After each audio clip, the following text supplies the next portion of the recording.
Back.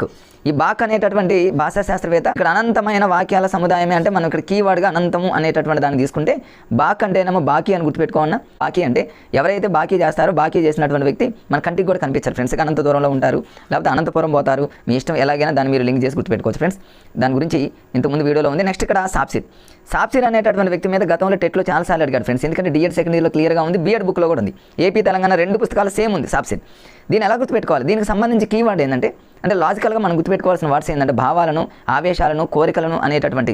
So friends కొంచెం నేను ర్యాపిడ్గా ఫాస్ట్గా నేను చెప్తాను. నేను క్లాస్ చేసేటప్పుడు ఫాస్ట్గా చెప్తాను ఫ్రెండ్స్. నేను అక్కడ స్పీడ్గా పెట్టి ఇక్కడ ఏమి చేయట్లేదు. మీరు కూడా ఫాస్ట్గా వినండి. ఇంకా ఫాస్ట్గా కావాలనుకుంటే మాత్రం కొంచెం ఫార్వర్డ్గా విన్నా కూడా మీకు పర్ఫెక్ట్గా అర్థం అవుతుంది.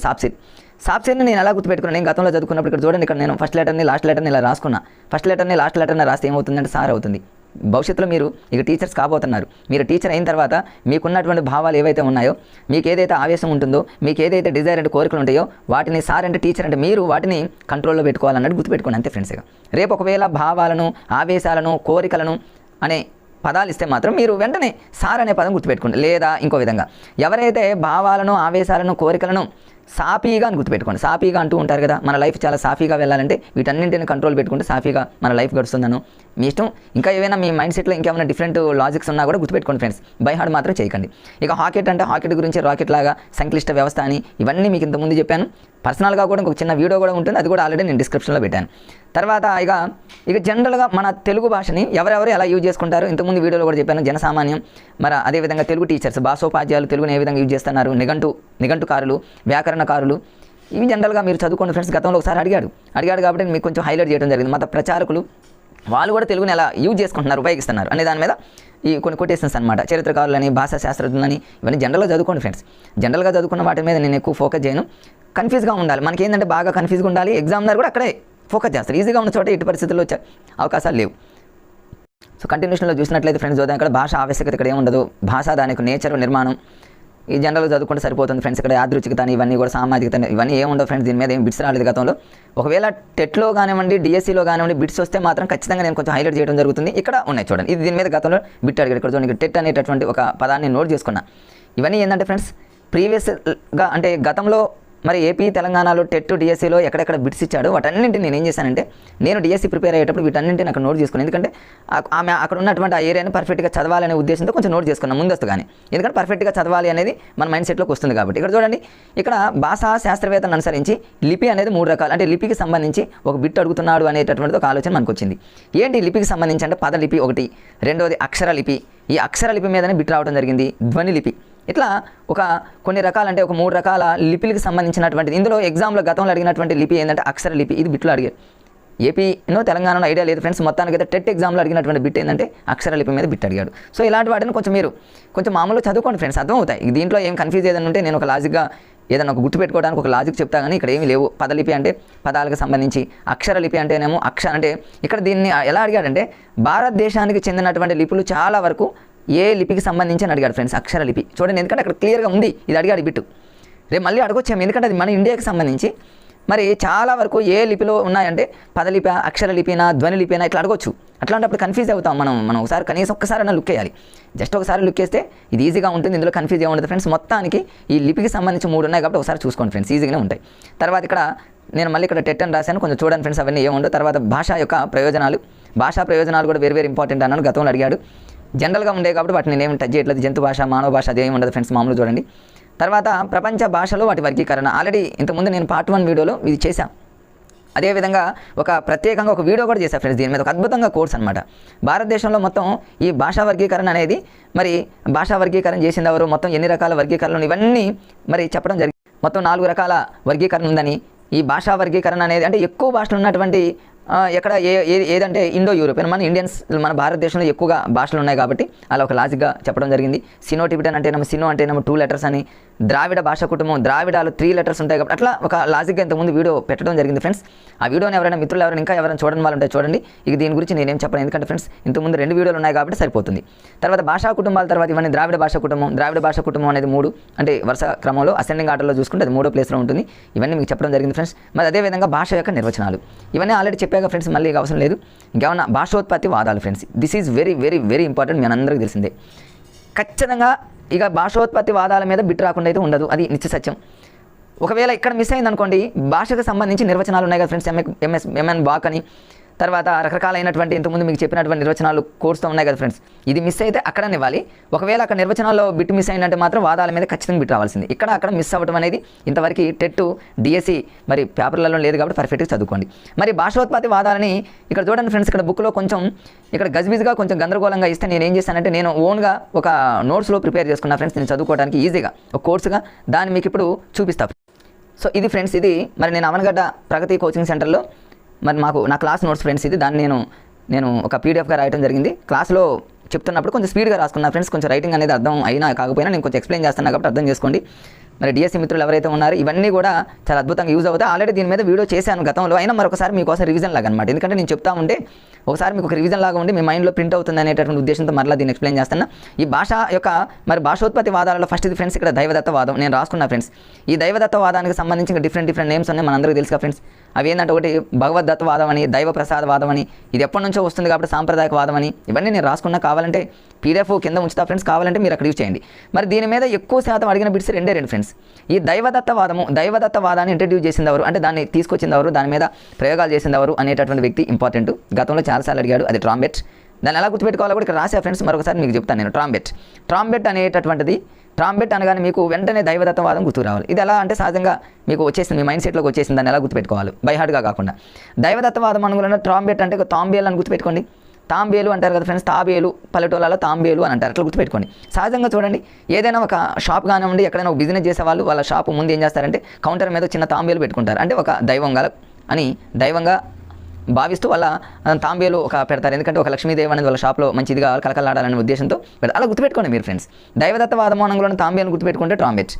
మరి దీని మీద మరొకసారి బిట్ ఏం అడిగాడని ఫ్రెండ్స్, రీసెంట్గా ఏపీ టెట్లో 2022 లాస్ట్ టైము ఏమని అడిగాడంటే, మహేశ్వర డమరకు నుండి 14 మహేశ్వర సూత్రాలు వెలువడ్డాయి, దాని ద్వారా ఈ భాష అనేది ఉత్పత్తి అయింది అనేటటువంటి విషయం మీద ఒక బిట్ రావడం జరిగింది. అంటే కింద మ్యాచింగ్లో ఇవ్వడం జరిగింది. ఆ మ్యాచింగ్లో ఈ కొటేషన్ ఇచ్చి సత్యం అసత్యం అనేటటువంటి ఇచ్చింది కాబట్టి ఇది ఒకటి గుర్తుపెట్టుకోండి ఫ్రెండ్స్. మొత్తానికి 14 అనేటటువంటి పదాన్ని మీరు గుర్తుపెట్టుకోండి. టాంబెట్ అంటేనేమో తాంబేలు, భగవద్దత్తవాదం అని గుర్తుపెట్టుకోండి. నెక్స్ట్ ఫ్రెండ్స్ ఇక్కడ చూడండి, ధాతువాదం. ఇవన్నీ అడిగినవే ఫ్రెండ్స్, ఇవన్నీ ఎగ్జామ్లో అడిగాడు.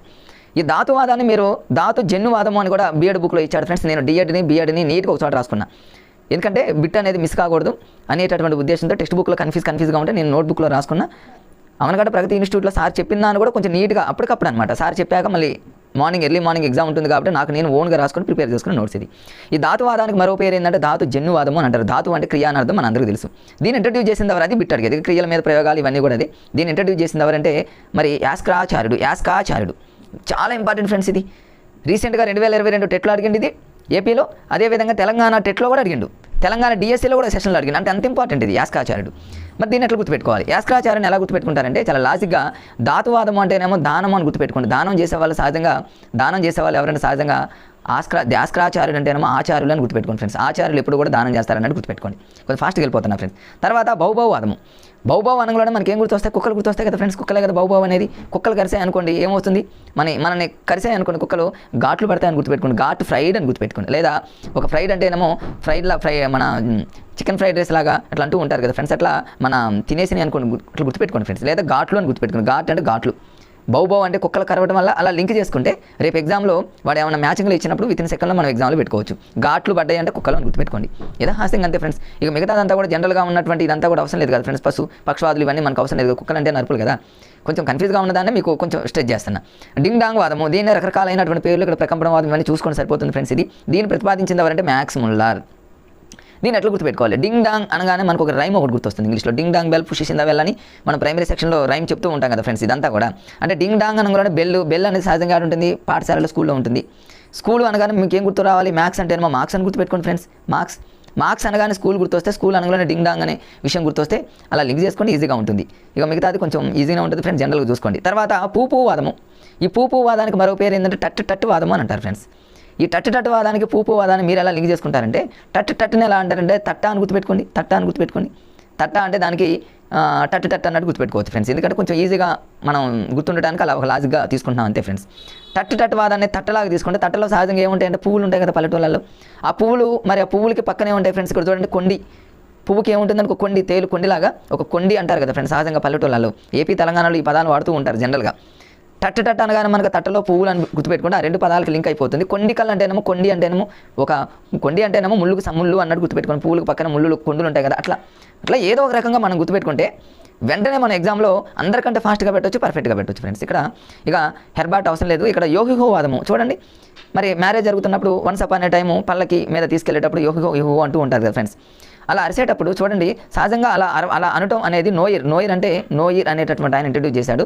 నోయిర్ అంటే నోరు అని గుర్తుపెట్టుకోండి. అంటే మనం జనరల్గా చూడండి నోటితో మనం అలా శబ్దాలు చేస్తూ ఉంటాం అనమాట. యోహిహో అనే పదం నోటితో చేస్తాం కాబట్టి నోయిర్ అని గుర్తుపెట్టుకోండి. అంటే ఏదో ఒక లాజిక్గా గుర్తుపెట్టుకుంటే సరిపోతుంది ఫ్రెండ్స్. నెక్స్ట్ క్రమ పరిణామ వికాసవాదం అంటే అందరికీ తెలుసు డార్విన్. ఇది పెద్దగా ఏమి ఎగ్జామ్లో ఏం అడగడు, బయాలజీకి సంబంధించిన బిట్టు. తర్వాత వివక్ష ప్రేరణ వాదనానికి సంబంధించి కొన్ని ఉన్నాయి ఫ్రెండ్స్. ఇక్కడ స్వతః సిద్ధవాదము.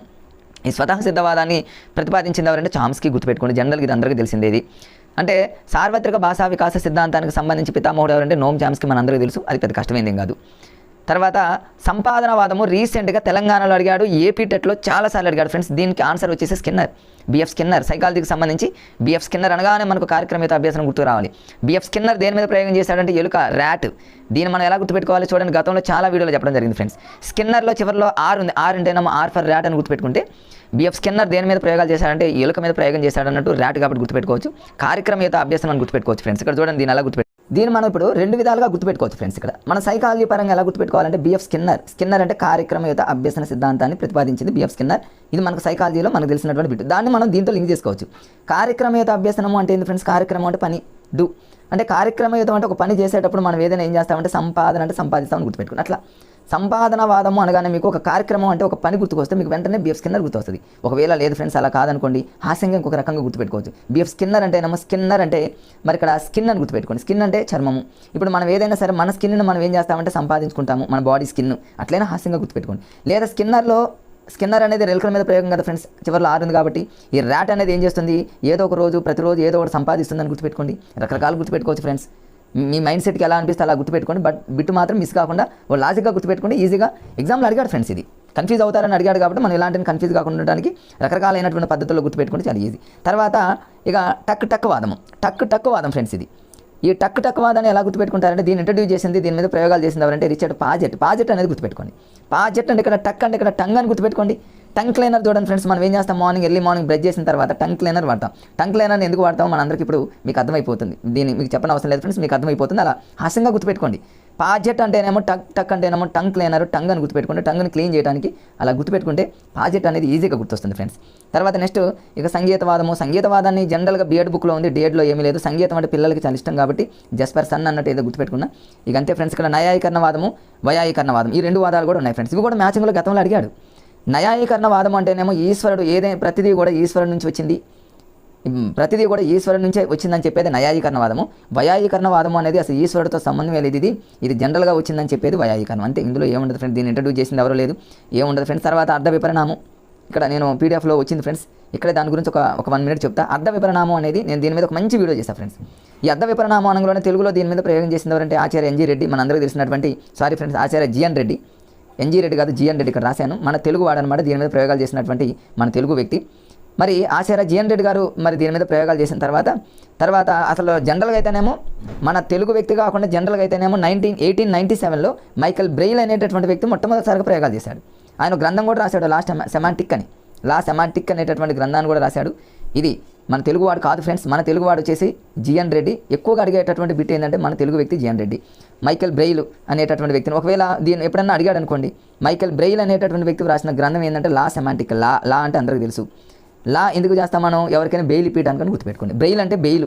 జనరల్గా ఏదైనా మనం కోర్టుకు వెళ్ళిన తర్వాత బెయిల్ ఇప్పించాలంటే లా చేసిన వ్యక్తిని లాయర్ని పట్టుకోవాలి కాబట్టి అలా మీరు హాస్యంగా గుర్తుపెట్టుకుని సరిపోతుంది. ఆచార్య జిఎన్ రెడ్డి గారికి సంబంధించి ఇవన్నీ ఉన్నాయి. అర్థ వ్యాకోచం, సంకోచం, గౌరవం, గ్రామ్యత, తర్వాత స్వభోక్తి, మృదూక్తి, వస్తు పరిణామం, అలంకారిక ప్రయోగం, లోక నిరుక్తి, ఇవన్నీ మనందరికీ తెలుసు ఫ్రెండ్స్. తెలుగు గ్రామర్లో వస్తుంది, తెలుగు మెథడాలజీలో వచ్చింది. వీటన్నింటికి ఒక మంచి వీడియో చేసా ఫ్రెండ్స్, నా అది ప్లేలిస్ట్లో ఉంటుంది. మిత్రులు ఎవరైనా చూడని వాళ్ళు ఉంటే అది చూడండి. అద్భుతంగా తయారు చేసి ఎలా అంటే నేను చూడండి ఇక్కడ చిన్న మీకు నేను ఆ వీడియోలో ఎలా గుర్తుపెట్టుకోవాలో కూడా జస్ట్ మీకు ఒకసారి గుర్తు చేస్తున్నా. అర్ధ వ్యాకోచం ఉంది ఫ్రెండ్స్. వ్యాకోచాన్ని నేను ఏం చేశానంటే స్టార్టింగ్ లెటర్ ఎండింగ్ లెటర్ తీసుకున్నాను, నేను వాచ్ అని పెట్టాను. వ్యాకోచాన్ని జనరల్గా నేను ఏం చేశానంటే వాచ్. ఈ వాచ్ అనేది టైటానిక్ వాచ్ ఉంటుంది కాబట్టి తైలమని, ఈ వాచ్ని సహజంగా ఏం చేస్తాము, నీళ్ళతో ఉన్నటువంటి చెంబులో వేస్తామని, చెంబు అనే పదం వచ్చిందంటే వాచ్ అని. అట్లా అనమాట. మరి అదేవిధంగా అర్ధ సంకోచాన్ని నేను ఎలా గుర్తుపెట్టుకున్నానంటే స్టార్టింగ్ లెటర్ ఎండింగ్ లెటర్ సంచి అని గుర్తుపెట్టుకున్నాను నేను. వీటన్నింటికి సంబంధించి ఒక వీడియో ఉంది ఫ్రెండ్స్ నాది, చూడండి మిత్రులు ఉంటే ఆ వీడియోని చూడండి. 100% మీరు నిద్రపోయే టైంలో బిట్ అడిగినా కూడా పర్ఫెక్ట్గా పెడతారు, అంత అద్భుతంగా మంచి టెక్నిక్స్ ఆ వీడియో చేశాను.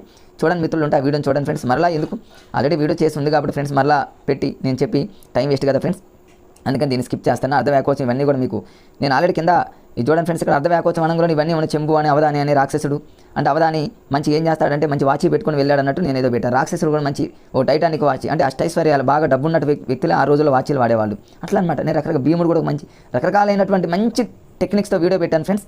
ఆ వీడియోని మిస్ కాకుండా చూడండి. సో ఇదంతా మీకు కింద ఈ పీడిఎఫ్ని కింద మీకు ఉంచుతా ఫ్రెండ్స్.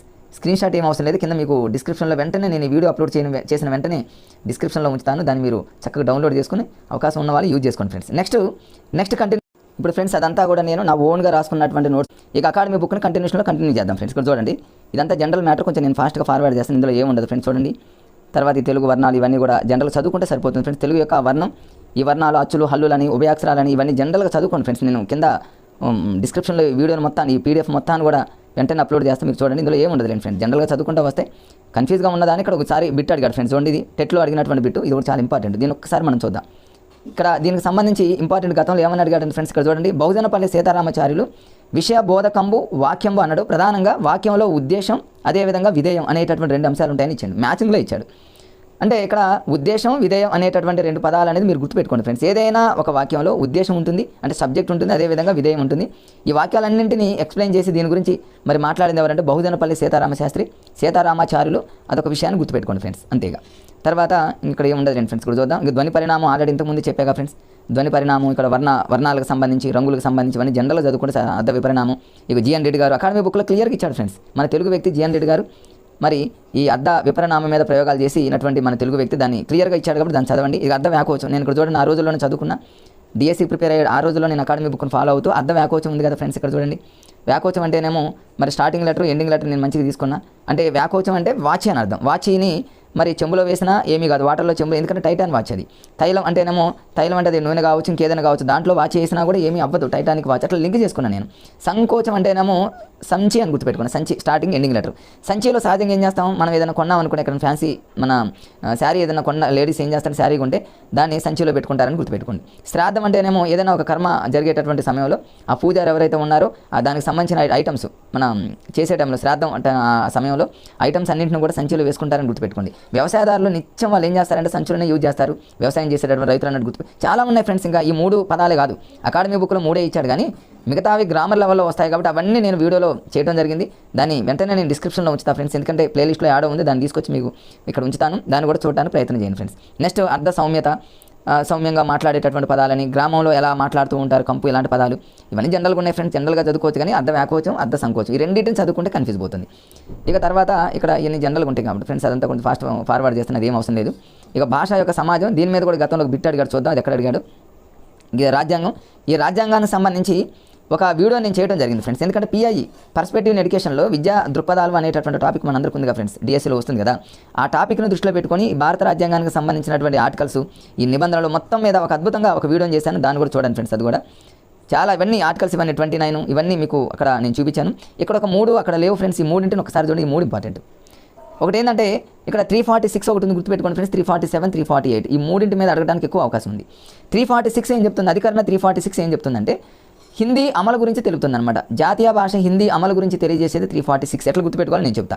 347 ఏంటని చెప్తుందంటే మరి రాష్ట్రాల అధికార భాషకు గల నియమావళి అంటే టైం టేబుల్ గురించి తెలియజేస్తుంది. ఇక సుప్రీంకోర్టు హైకోర్టులలో ఏ లాంగ్వేజ్లోనైనా సరే మాట్లాడచ్చు, చర్చ జరపవచ్చు అనేటటువంటి ఆర్టికల్ అనేది సెక్షన్ అధికారం అనేది 348. దీన్ని ఎట్లా గుర్తుపెట్టుకోవాలి నేను చెప్తా ఫ్రెండ్స్. ఫస్ట్ది 346 అంటేనేమో 6 కదా ఫ్రెండ్స్. 6 అంటే ఏమీ లేదు. ఇప్పుడు చూడండి మన జాతీయ భాష హిందీ అంటే అత్యధిక మంది మాట్లాడే భాష హిందీ కాబట్టి హిందీ 6 కొడుతుందని గుర్తుపెట్టుకోండి. హిందీ 4 కాదు ఫ్రెండ్స్, 6 కొడుతుందని గుర్తుపెట్టుకుంటే 6 అనగానే మీకు హిందీ గుర్తొస్తుంది. నేనైతే అట్లా గుర్తుపెట్టుకున్నా ఫ్రెండ్స్. మీకు ఇంకేదైనా లాజిక్స్ ఏమైనా ఉంటే ఇప్పుడు వీడియో వింటున్నప్పుడే మీకు మీరే దాన్ని క్రియేట్ చేసుకొని గుర్తుపెట్టుకోండి. 347 అంటే నియమావళి అనమాట. రాష్ట్రాల అధికార భాషకు నియమావళి అంటే టైం అనమాట. చూడండి సహజంగా ఎక్కడైనా సరే నియమం పాటించాలి అంటే చాలా కష్టతరమైన పరిస్థితి.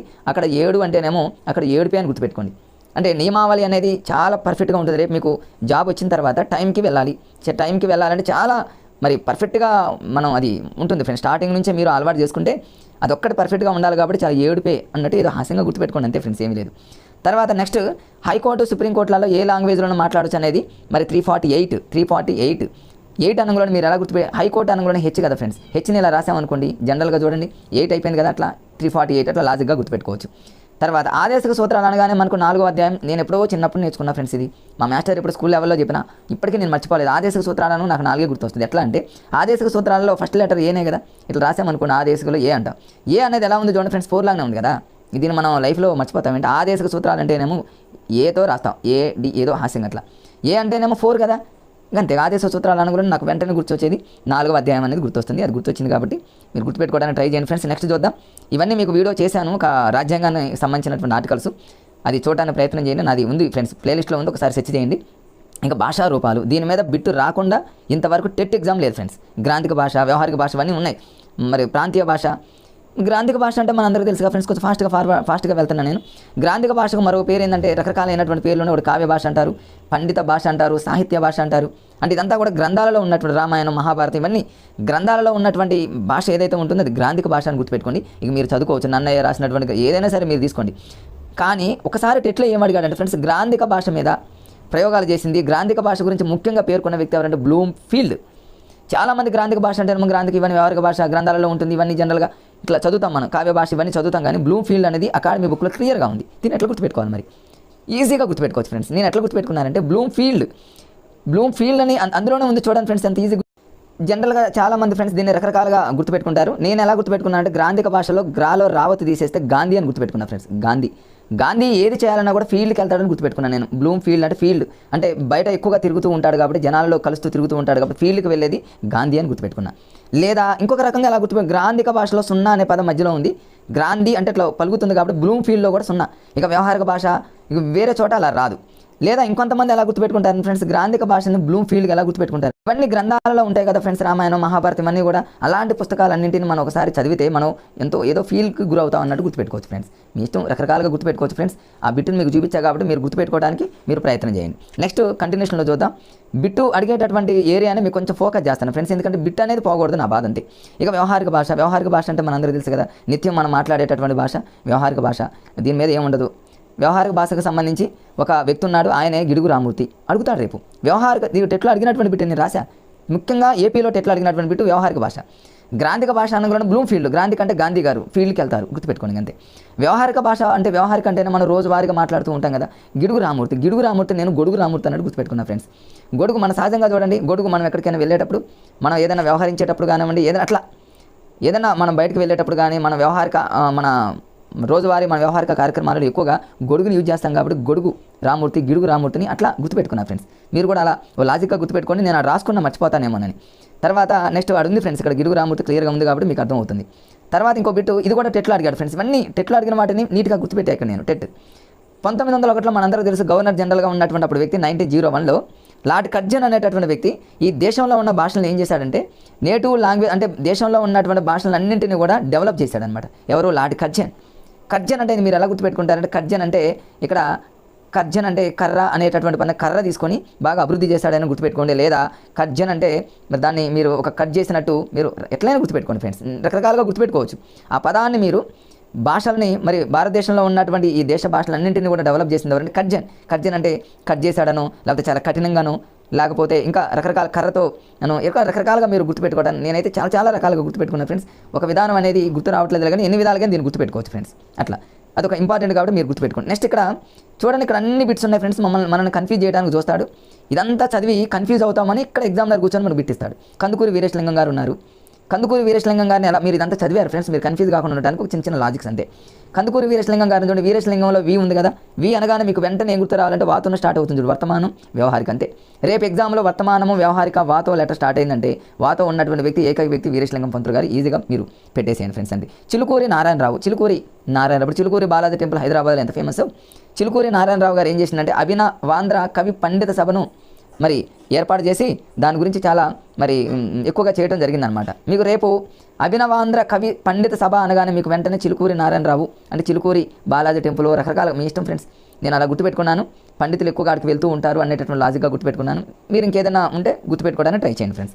తర్వాత ఇక నెక్స్ట్ ఇక్కడ చూడండి ఫ్రెండ్స్, కూడా తాపీ ధర్మారావు అడిగాడు ఫ్రెండ్స్. గతంలో టెట్లో అడిగినటువంటి బిడ్డ తాపీ ధర్మారావు. ఈయన జనవాణి పత్రికను స్థాపించినటువంటి మొట్టమొదటిసారిగా దీన్ని స్థాపించిన వ్యక్తి తాపీ ధర్మారావు. తాపీ ధర్మారావుని ఎలా గుర్తుపెట్టుకుంటారంటే జనవాణి అంటే జనానికి సంబంధించి. మరి తాపీ ధర్మం చూడండి, ధర్మం ఎప్పుడు చూడండి, జనవాణి అంటే జనం ఎప్పుడు ధర్మంగా ఉంటారని గుర్తుపెట్టుకోండి. జనవాణి అనగానే మీకు ధర్మం అనేటటువంటి పదంతో లింక్ చేసుకుంటే ధర్మంగా అనేటటువంటి పదాన్ని గుర్తుపెట్టుకుంటే ఈజీగా గుర్తొస్తాయి ఫ్రెండ్స్. ఇవన్నీ మీకు ఇక్కడ నీట్గా రాసా. ఒకవేళ మీకు ఇక్కడ ఏదైనా ఒక ఆయన చూడండి ఫ్రెండ్స్, ఇక్కడ వ్యవహారిక భాష ద్వారా మరి ఇక్కడ ఒక 1966లో friends JPL Gwynn committee Telugu భాషాభివృద్ధిలో వ్యవహారిక భాష కీలక మాధ్యమంగా ఉపయోగపడుతుందనేటటువంటి దీన్ని ఎలా గుర్తుపెట్టుకుంటారని ఫ్రెండ్స్, నేను హాస్యంగా ఎలా గుర్తుపెట్టుకున్నానంటే అంతకుముందు వ్యవహారిక భాష అనగానే మనకు గిడుగు రామూర్తి అంటే గొడుగు అనేటటువంటి లాజిక్స్తో ఇంతకుముందు మీకు చెప్పా ఫ్రెండ్స్. మరి దీనికి మరి ఈ వ్యవహారిక భాష అనేది కీలక మాధ్యమంగా ఉపయోగపడుతుంది అనేటువంటి కొన్ని సూచన చేసినటువంటి వ్యక్తిని జేపీఎల్ గ్విన్ అనమాట. ఆయన జస్ట్ ఏంటంటే సూచనలు అప్పుడప్పుడు చూడండి, జేపీ అంటేనేమో జయప్రకాశ్ నారాయణ మనకు అప్పుడప్పుడు కొన్ని సూచనలు చేస్తుంటాడు కదా, అట్లా నేను ఏదో కొన్ని సూచనలు అనగానే వ్యవహారిక భాష అనగానే నాకు జేపీ అంటే జయప్రకాశ్ నారాయణ గుర్తుపెట్టుకున్నా. బిట్ అయితే ఇంతవరకు ఒకసారి ఏదో అడిగాడు ఫ్రెండ్స్, అయినా మనం వదలకూడదు. ఎందుకంటే ఎక్కడ ఏది అడుగుతారో తెలియదు, అకాడమీ బుక్ని ఫాలో అవుతారు కాబట్టి అకాడమీ బుక్లో ఉన్న వాటిని ముందు పర్ఫెక్ట్గా చదువుదాం ఫస్ట్. ఇక్కడ ఇది ఒక బిట్ ఇంపార్టెంట్ ఫ్రెండ్స్. నెక్స్ట్ మాండలిక భాష మనందరికీ తెలుసు, ఏదైనా ఒక ప్రాంతంలో మాట్లాడేటటువంటి భాష మాండలిక భాష.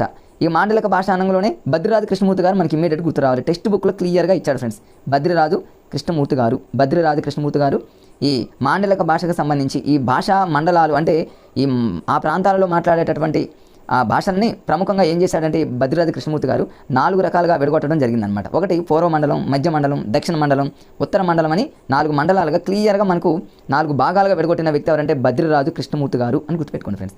బద్రిరాజు అంటే బద్రి మూవీ ఉంది కదా ఫ్రెండ్స్, అట్లా లేదా ఇంకేదైనా బద్రి మూవీ కాకుండా కృష్ణమూర్తి గారు అంటేనేమో హీరో కృష్ణతోనూ ఏదైనా లింక్ చేసి గుర్తుపెట్టుకోండి. నేను ఇది చదివి నాకు ఆటోమేటిక్గా నోట్ అయిపోయింది ఫ్రెండ్స్. ఇంకా దీనికి కోడ్ ఎందుకులే అనుకున్నాను నేను. ఏంటి భాషా మండలాలుగా 4 రకాలుగా విడగొట్టినటువంటి మరి వ్యక్తి ఎవరంటే బద్రిరాజు కృష్ణమూర్తి గారు అనేది బాగా మరి బైహార్డ్ ఏందో తెలియదు కానీ ఎక్కువసార్లు వాడటం వల్ల అది నోట్ అయింది. ఇక మీరు మాత్రం ఇంకేదైనా కన్ఫ్యూజ్గా ఉంటే గుర్తుపెట్టుకోండి, లేకపోతే అలా చదివేయండి సరిపోతుంది ఫ్రెండ్స్. ఈ 4 మండలాలకు సంబంధించి నేను సెపరేట్గా ఫ్రెండ్స్ ఒక 5-10 నిమిషాలతో చిన్న వీడియో చేస్తాను. ఇక్కడ మళ్ళీ కంటిన్యూషన్ ఇవన్నీ కోర్స్ ఉన్నాయిలేండి, మళ్ళీ నేను ఇక్కడ కంటిన్యూషన్ ఇవన్నీ చెప్పుకుంటూ పోతే ఒక 10 నిమిషాలు ఒక పావుగంట పడుతుంది ఫ్రెండ్స్. సెపరేట్గా దీని మీద 4 మండలాన్ని గుర్తుపెట్టుకోవడానికి చిన్న వీడియో మళ్ళీ వెంటనే దీని తర్వాత చిన్న వీడియో తీసి మీకు వెంటనే అప్లోడ్ చేస్తే దాంతో ఇది కూడా క్లియర్ అవుతుంది. నెక్స్ట్ ఇదంతా మీకు ఆ వీడియోలో చెప్తాలేండి ఫ్రెండ్స్. ఇక్కడ మీకు ఇక్కడ కన్ఫ్యూజ్ ఏమి ఉండదు, దీని వెంటనే అక్కడ అప్లోడ్ చేస్తా ఫ్రెండ్స్. తర్వాత ప్రామాణిక భాష మీద కూడా గతంలో బిట్టాడు కూడా చాలా ప్రామాణికంగా ఉండేటటువంటి లాంగ్వేజ్ అనమాట. జనరల్గా చదువుకొని సరిపోతుంది ఫ్రెండ్స్. ఇక్కడ తెలుగు భాషపై ఇతర భాషల ప్రభావం ఎలా ఉంటుంది అదంతా కూడా నేను కొంచెం ఫాస్ట్గా ఫార్వర్డ్ రానిస్తున్నా ఫ్రెండ్స్, ఎందుకంటే చాలా టైం అయింది ఇప్పటికీ. తర్వాత నెక్స్ట్ టాపిక్లో కూడా వెళ్ళిపోతున్నా, ఇవేమి లేదు జనరల్గా చదువుకోండి ఫ్రెండ్స్, కొంచెం ఫాస్ట్గా పోనిస్తున్నా. ఇక్కడ కార్ల్ రోజర్స్ శ్రవణం ఇంతకుముందు చెప్పే కదా ఫ్రెండ్స్. ఇక్కడ ఇక LSRW ఉంది కదా ఫ్రెండ్స్, శ్రవణానికి సంబంధించి ఏమేమి ఉంటాయి, ఉత్తమ శ్రవణం యొక్క లక్షణాలు ఎలా ఉంటే చదువుకోండి ఫ్రెండ్స్. ఇది జనరల్గా అకాడమీ బుక్ PDF పెడతా, అకాడమీ బుక్ లేని వాళ్ళు డౌన్లోడ్ చేసుకోండి, ఉంటే ఒకసారి చూడండి. తర్వాత ఇదంతా అవసరం లేదు ఫ్రెండ్స్, జనరల్గా చూసుకోండి. ఇక్కడ మాట్లాడటం అంటే లిజనింగ్ LSRW అనమాట, 4కి సంబంధించి ఉంటుంది, ఇందులో ఏముండవు ఫ్రెండ్స్. ఇక్కడ తర్వాత ఇక్కడ ఒక వ్యక్తి ఉన్నాడు ఫ్రెండ్స్, దీని మీద గతంలో టెట్లో 2-3 టైమ్స్ అడిగాడు. ఆ వ్యక్తి ఎవరంటే పి గర్రీ టెక్స్ట్ బుక్లో క్లియర్గా ఇచ్చాడు. పి గర్రీ అనేటటువంటి వ్యక్తి, గర్రీ GURREY గర్రీ ఏదో అనుకోండి ఫ్రెండ్స్. గర్రీ ఏం చేశాడంటే మరి భాషణాన్ని ఏ విధంగా చెప్పాడు అనేది దీనికి ఒక చిన్న ట్రిక్ ఉంది ఫ్రెండ్స్, దాంతో గుర్తుపెట్టుకోవచ్చు. ఏంటి అంటే ధ్వనుల వినియోగం, ఎదుటి వ్యక్తులతో మనం ఏదైనా మన సమాచారాన్ని మాట్లాడుకునేటప్పుడు మనం ఎదుటి వ్యక్తులతో ఎలా మాట్లాడతాం, సమాచార వినిమయానికి ఉపయోగించేటటువంటి భాషా రూపం, ఇట్లా వ్యక్తుల వ్యక్తిత్వము, ఉపాధ్యాయులు ఇట్లా అనమాట. ఏమి లేదు ఫ్రెండ్స్, మనం ఏదైనా ఒక ఎదుటి వాళ్ళతో మనం ఎలా మాట్లాడుతున్నాం ఏంటి అనేటటువంటి దాని మీద ఈ గర్రీ అనేటటువంటి వ్యక్తి పరిశోధన చేశాడు. గర్రీని గుర్తుపెట్టుకోండి. గర్రీని ఎలా గుర్తుపెట్టుకుంటారంటే సహజంగా చూడండి, ఇప్పుడు ఫర్ ఎగ్జాంపుల్ ఫ్రెండ్స్ నేను మీకు వీడియో చేస్తూ ఉంటే నాకు వాయిస్ కొంచెం గరగలాడుతూ ఉంది, అంటే గొంతు ఏదో బొంగురు పోయిందంటూ ఉంటాయి కదా ఫ్రెండ్స్ పల్లెటూళ్ళలో. అట్లా గర్రీ అంటే గరగరా అనుకోండి. ఇట్లా ధ్వనుల వినియోగం అప్పుడు ఇలాంటప్పుడు ఏమవుతుందంటే గరగరలాడుతుంది అన్నట్టు గుర్తుపెట్టుకుంటే మన లైఫ్లో ఇట్లాంటి పదాలు ఇచ్చినప్పుడు వెంటనే 4 ఆప్షన్లో మనం గుర్తుపెట్టుకోవడమే కదా ఫ్రెండ్స్. కొంచెం అలా లుక్ వేసినా కూడా మనం ఈజీగా మనం క్యాచ్ చేయొచ్చు ఎగ్జామ్ అప్పుడు. తర్వాత ఇక్కడ ఏముండదు ఫ్రెండ్స్, అది అయిపోయింది. తర్వాత కంటిన్యూషన్లో చూద్దాం ఫ్రెండ్స్. ఇక్కడ ఉత్తమ భాషణ లక్షణాలని ఇవన్నీ ఆల్రెడీ నేను ఇంతకుముందు వీడియోలు ఇవన్నీ NCERT అంతా అవసరం లేదు. తర్వాత పఠనం, ఈ పఠనానికి సంబంధించి కొన్ని ప్రకాశ పఠనం అంటే మనం గట్టిగా చదవడం ఇదంతా అవసరం లేదు నేను ఫ్రెండ్స్. ఆల్రెడీ మీకు ఇవన్నీ సామూహిక పఠనం, మౌన పఠనాన్ని ఉచ్చరించేటప్పుడు క్షుణ్ణ పఠనం ఇదంతా కూడా అవసరం లేదు. క్షుణ్ణ పఠనం అంటేనేమో ఇంటెన్సివ్ రీడింగ్ అని అంటారు, అదేమో ఎక్స్టెన్సివ్ రీడింగ్ అంటేనేమో విస్తార పఠనం. అవన్నీ ఇంతకుముందు మీకు తెలుసు, దాని యొక్క యూజు తర్వాత పరిమితులు ఇవన్నీ ఉంటాయి ఫ్రెండ్స్. జనరల్గా చూసుకొని సరిపోతాయిలేండి, ఇవి జనరల్గా చదువుకున్న చాలు. మరి పఠన బోధన పద్ధతులు దీని గురించి ఏం చెప్పను కానీ జస్ట్ అట్లా కొన్ని అలా కొంతమంది కన్ఫ్యూజ్ అవుతారని హింట్ ఇచ్చి వదిలేస్తా ఫ్రెండ్స్. ఇక్కడ మరి ఇక్కడ పఠన బోధన పద్ధతులు స్వరోచ్చారణ పద్ధతి అని, అక్షర పద్ధతి అని ఇట్లా ఉన్నాయి ఫ్రెండ్స్. స్వరోచ్చారణ పద్ధతి అంటే మీనింగ్ జస్ట్ అట్లా మీనింగ్ మీకు తెలియని వాళ్ళకి కొత్తగా డిఎస్సి ప్రిపేర్ అయ్యే వాళ్ళు కొంచెం అట్లా అందిస్తా.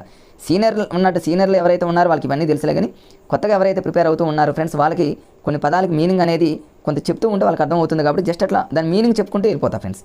ఒక రివిజన్ లాగా ర్యాపిడ్గా మీకు అర్థమవుతుంది. స్వరోచ్చారణ పద్ధతి అంటే దీని ఇంగ్లీష్లో ఏమంటారంటే ఫోనిక్స్ మెథడ్ అంటారు. క్లియర్గా ఇచ్చాడు ఫ్రెండ్స్. అంటే మనం ఉచ్చరించడం అనమాట.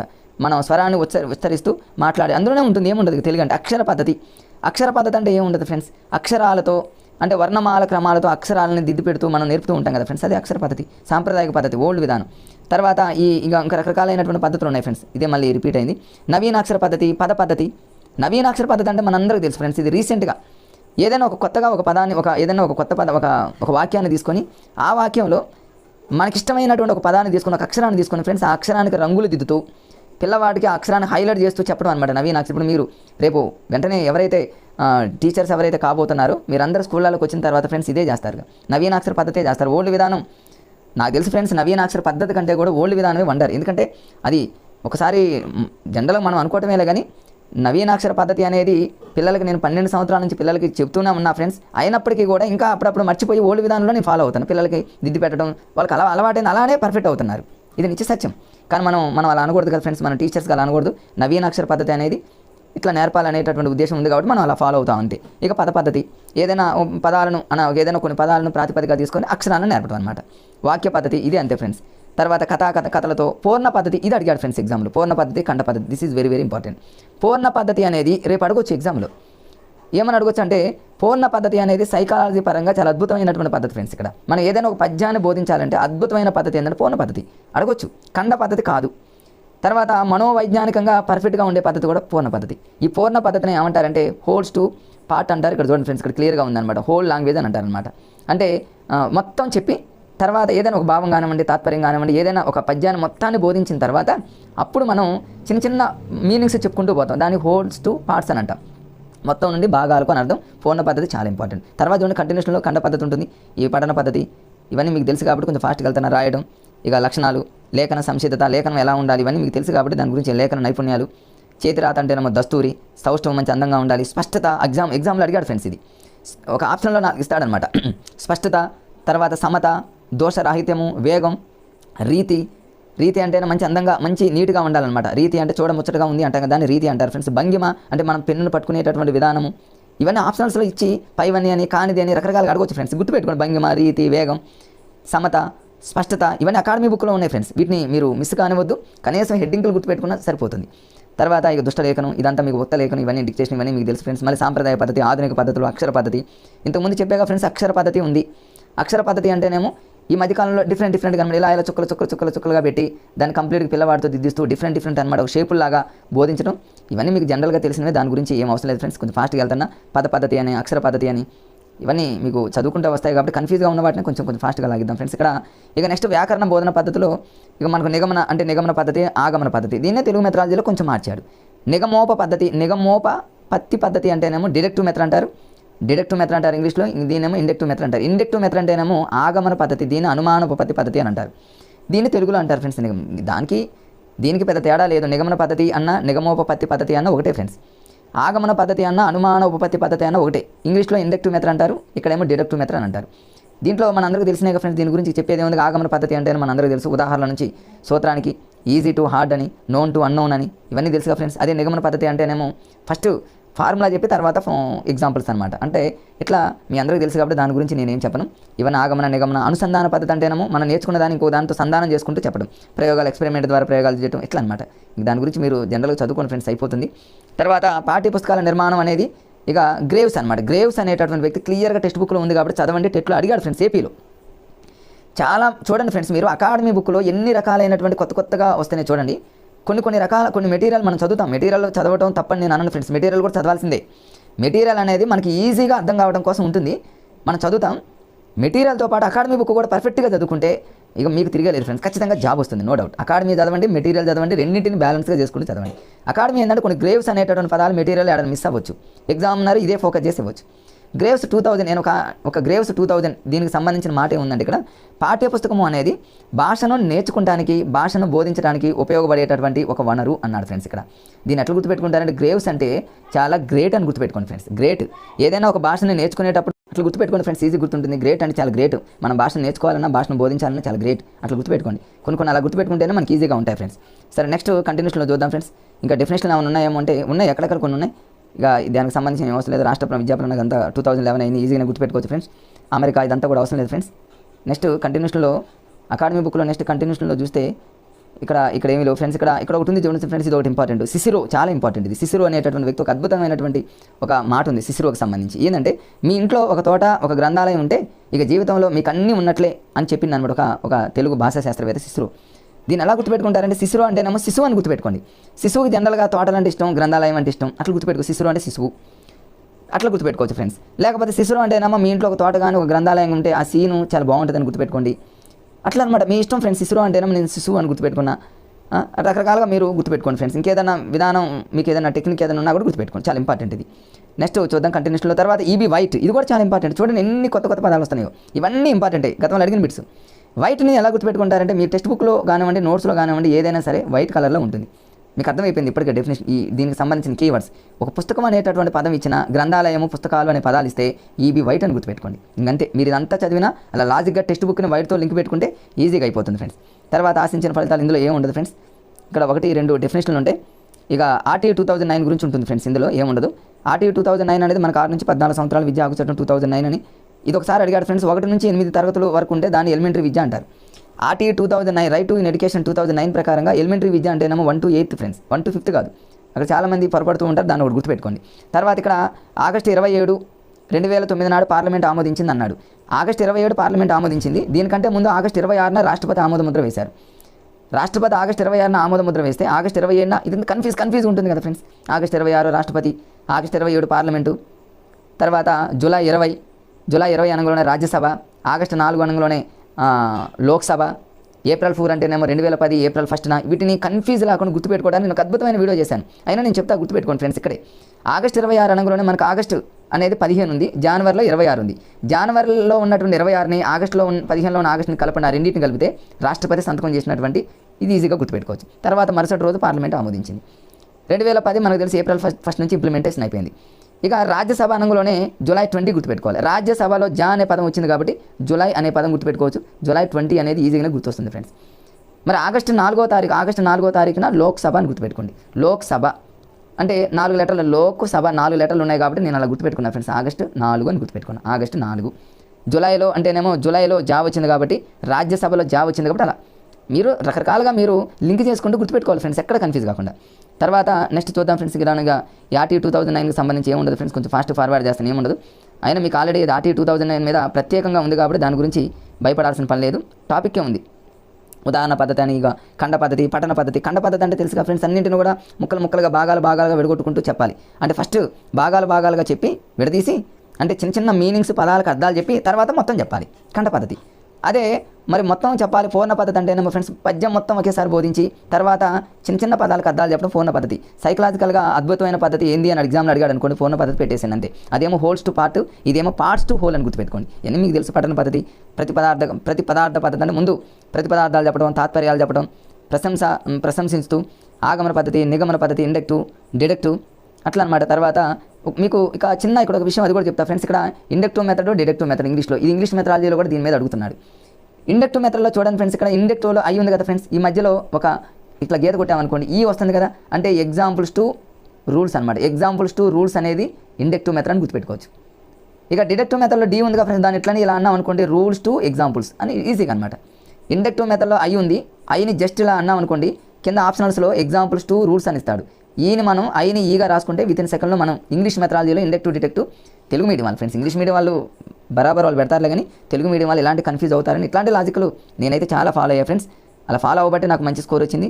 జాబ్ని గెయిన్ చేశానంటే ఇట్లాంటి టెక్నిక్స్ని చాలా యూజ్ చేశాను ఫ్రెండ్స్. ఇటువంటి టెక్నిక్ లేకుండా బండగా చదివి జాబ్ కొట్టాలన్నా కూడా చాలా చాలా కష్టమైనటువంటి పరిస్థితి ఫ్రెండ్స్ ఈ రోజుల్లో. కొన్ని లాజిక్గానే చదవాలి. కృత్యాధార పద్ధతి ఇవన్నీ ఏం అవసరం లేదు. నాటకీకరణ పద్ధతి, సంభాషణ పద్ధతి, తర్వాత కథాకథన పద్ధతి, ఇవన్నీ ప్రయోగాల పద్ధతి, ప్రయత్న పద్ధతి జనరల్గా చదువుకోండి ఫ్రెండ్స్. కొంచెం కన్ఫ్యూజ్గా ఉన్న వాటిని కిండర్ గార్డెన్ అని, మాంటిసోరీ అని, ప్రాజెక్ట్ అని, డాల్టన్ మెథడ్ అని, తర్వాత కార్యక్రమిత బోధన అని, ఇవన్నీ ఏముండవు ఫ్రెండ్స్. ఇందులో ఏముండవు. జనరల్గా చదువుకుంటే ఎవరికైనా వస్తే. కన్ఫ్యూజ్గా ఉన్న వాటిని నేను ఏమన్నా ట్రిక్స్ లాగా ఏమన్నా ఉంటే మీకు చెప్పడానికి ప్రయత్నం చేస్తున్నా. తర్వాత ఈ సిమ్యులేషన్ ఇవన్నీ అవసరం లేదు ఫ్రెండ్స్. ఈ టాపిక్ అయిపోయింది. నెక్స్ట్ వచ్చేసి ప్రణాళికలు, ప్లాన్స్ అనమాట. ప్రణాళికలకు సంబంధించి గతంలో ఒక వీడియో చేశా ఫ్రెండ్స్. ఆ వీడియో ఉంది మీకు, మళ్ళీ కింద డిస్క్రిప్షన్లో ఉంచుతాను.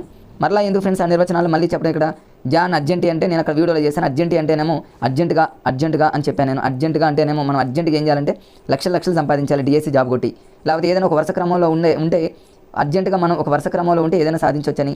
తర్వాత కూడా జాన్ కన్ఫ్యూజ్ అంటే మన భవిష్యత్తే ఒక కన్ఫ్యూజు, మన భవిత అనేది ఒక కన్ఫ్యూజు, బెంజ్ కార్ అనేది, ఇవన్నీ మీకు ఒక వీడియో చేసా ఫ్రెండ్స్. అది చూడండి, కింద నేను డిస్క్రిప్షన్లో మళ్ళీ ఉంచుతా. ఇప్పటికే వీడియో అనేది చాలా టైం పట్టింది. అలా లైక్ అని అందరూ నాకు లైక్ చేయండి. అందరూ నాకు లైక్ చేయండి అంటే భవిష్యత్తులో భవిష్యత్తు అయినా వర్తమానమైనా మనం ఎవరికైనా సరే లైక్ చేయాలి.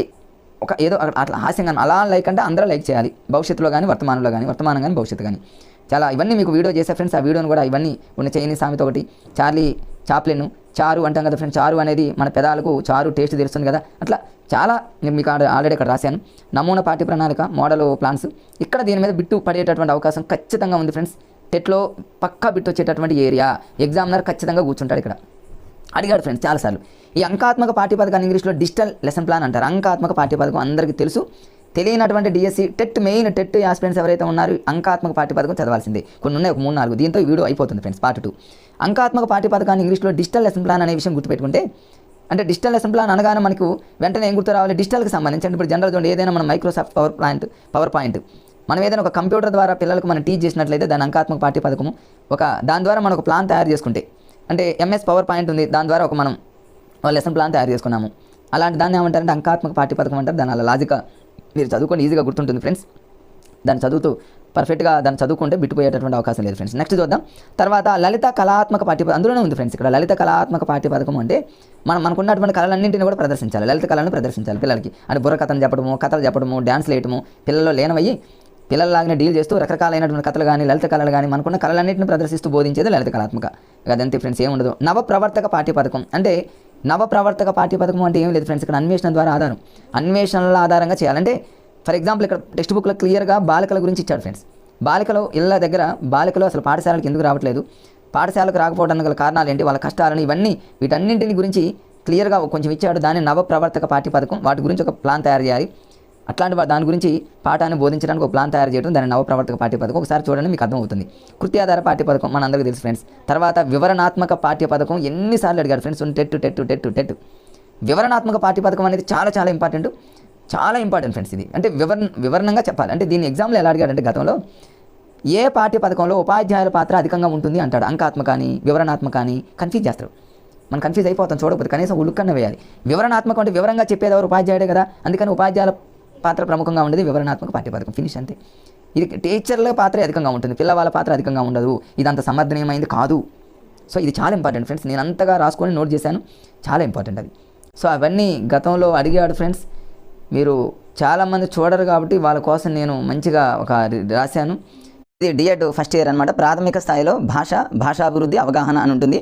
దీనికి సంబంధించి ఇది డిఎడ్ బుక్కి సంబంధించి నేను పీడిఎఫ్ని ఇట్లా క్రియేట్ చేశాను ఫ్రెండ్స్. చూడండి, ఫస్ట్ చాప్టర్ వచ్చేసి ఇది భాష, దానికి సంబంధించి సమాజం. దీంట్లో కొన్ని సబ్ టాపిక్స్ ఉంటాయి. ఇవన్నీ మీకు తెలిసినటువంటివి. అన్నింటిని మీకు స్టార్టింగ్ నుంచి అన్ని చాప్టర్స్ని మీకు చాలా అంటే ఎక్కడైతే హార్డ్గా ఉంటుందో ఆ ఏరియా మీద ఎక్కువగా ఫోకస్ చేసుకుంటూ ఫ్రెండ్స్, జనరల్గా ఉన్న టాపిక్స్ ఎవరైనా చదువుతారు, చిన్నవి ఈజీగానే ఉంటాయి, వాటిని నేను స్కిప్ చేసుకుంటూ హార్డ్గా ఉన్న వాటిని ఒక ఆర్డర్లో నేను కంటిన్యూషన్లో వెళ్తాను.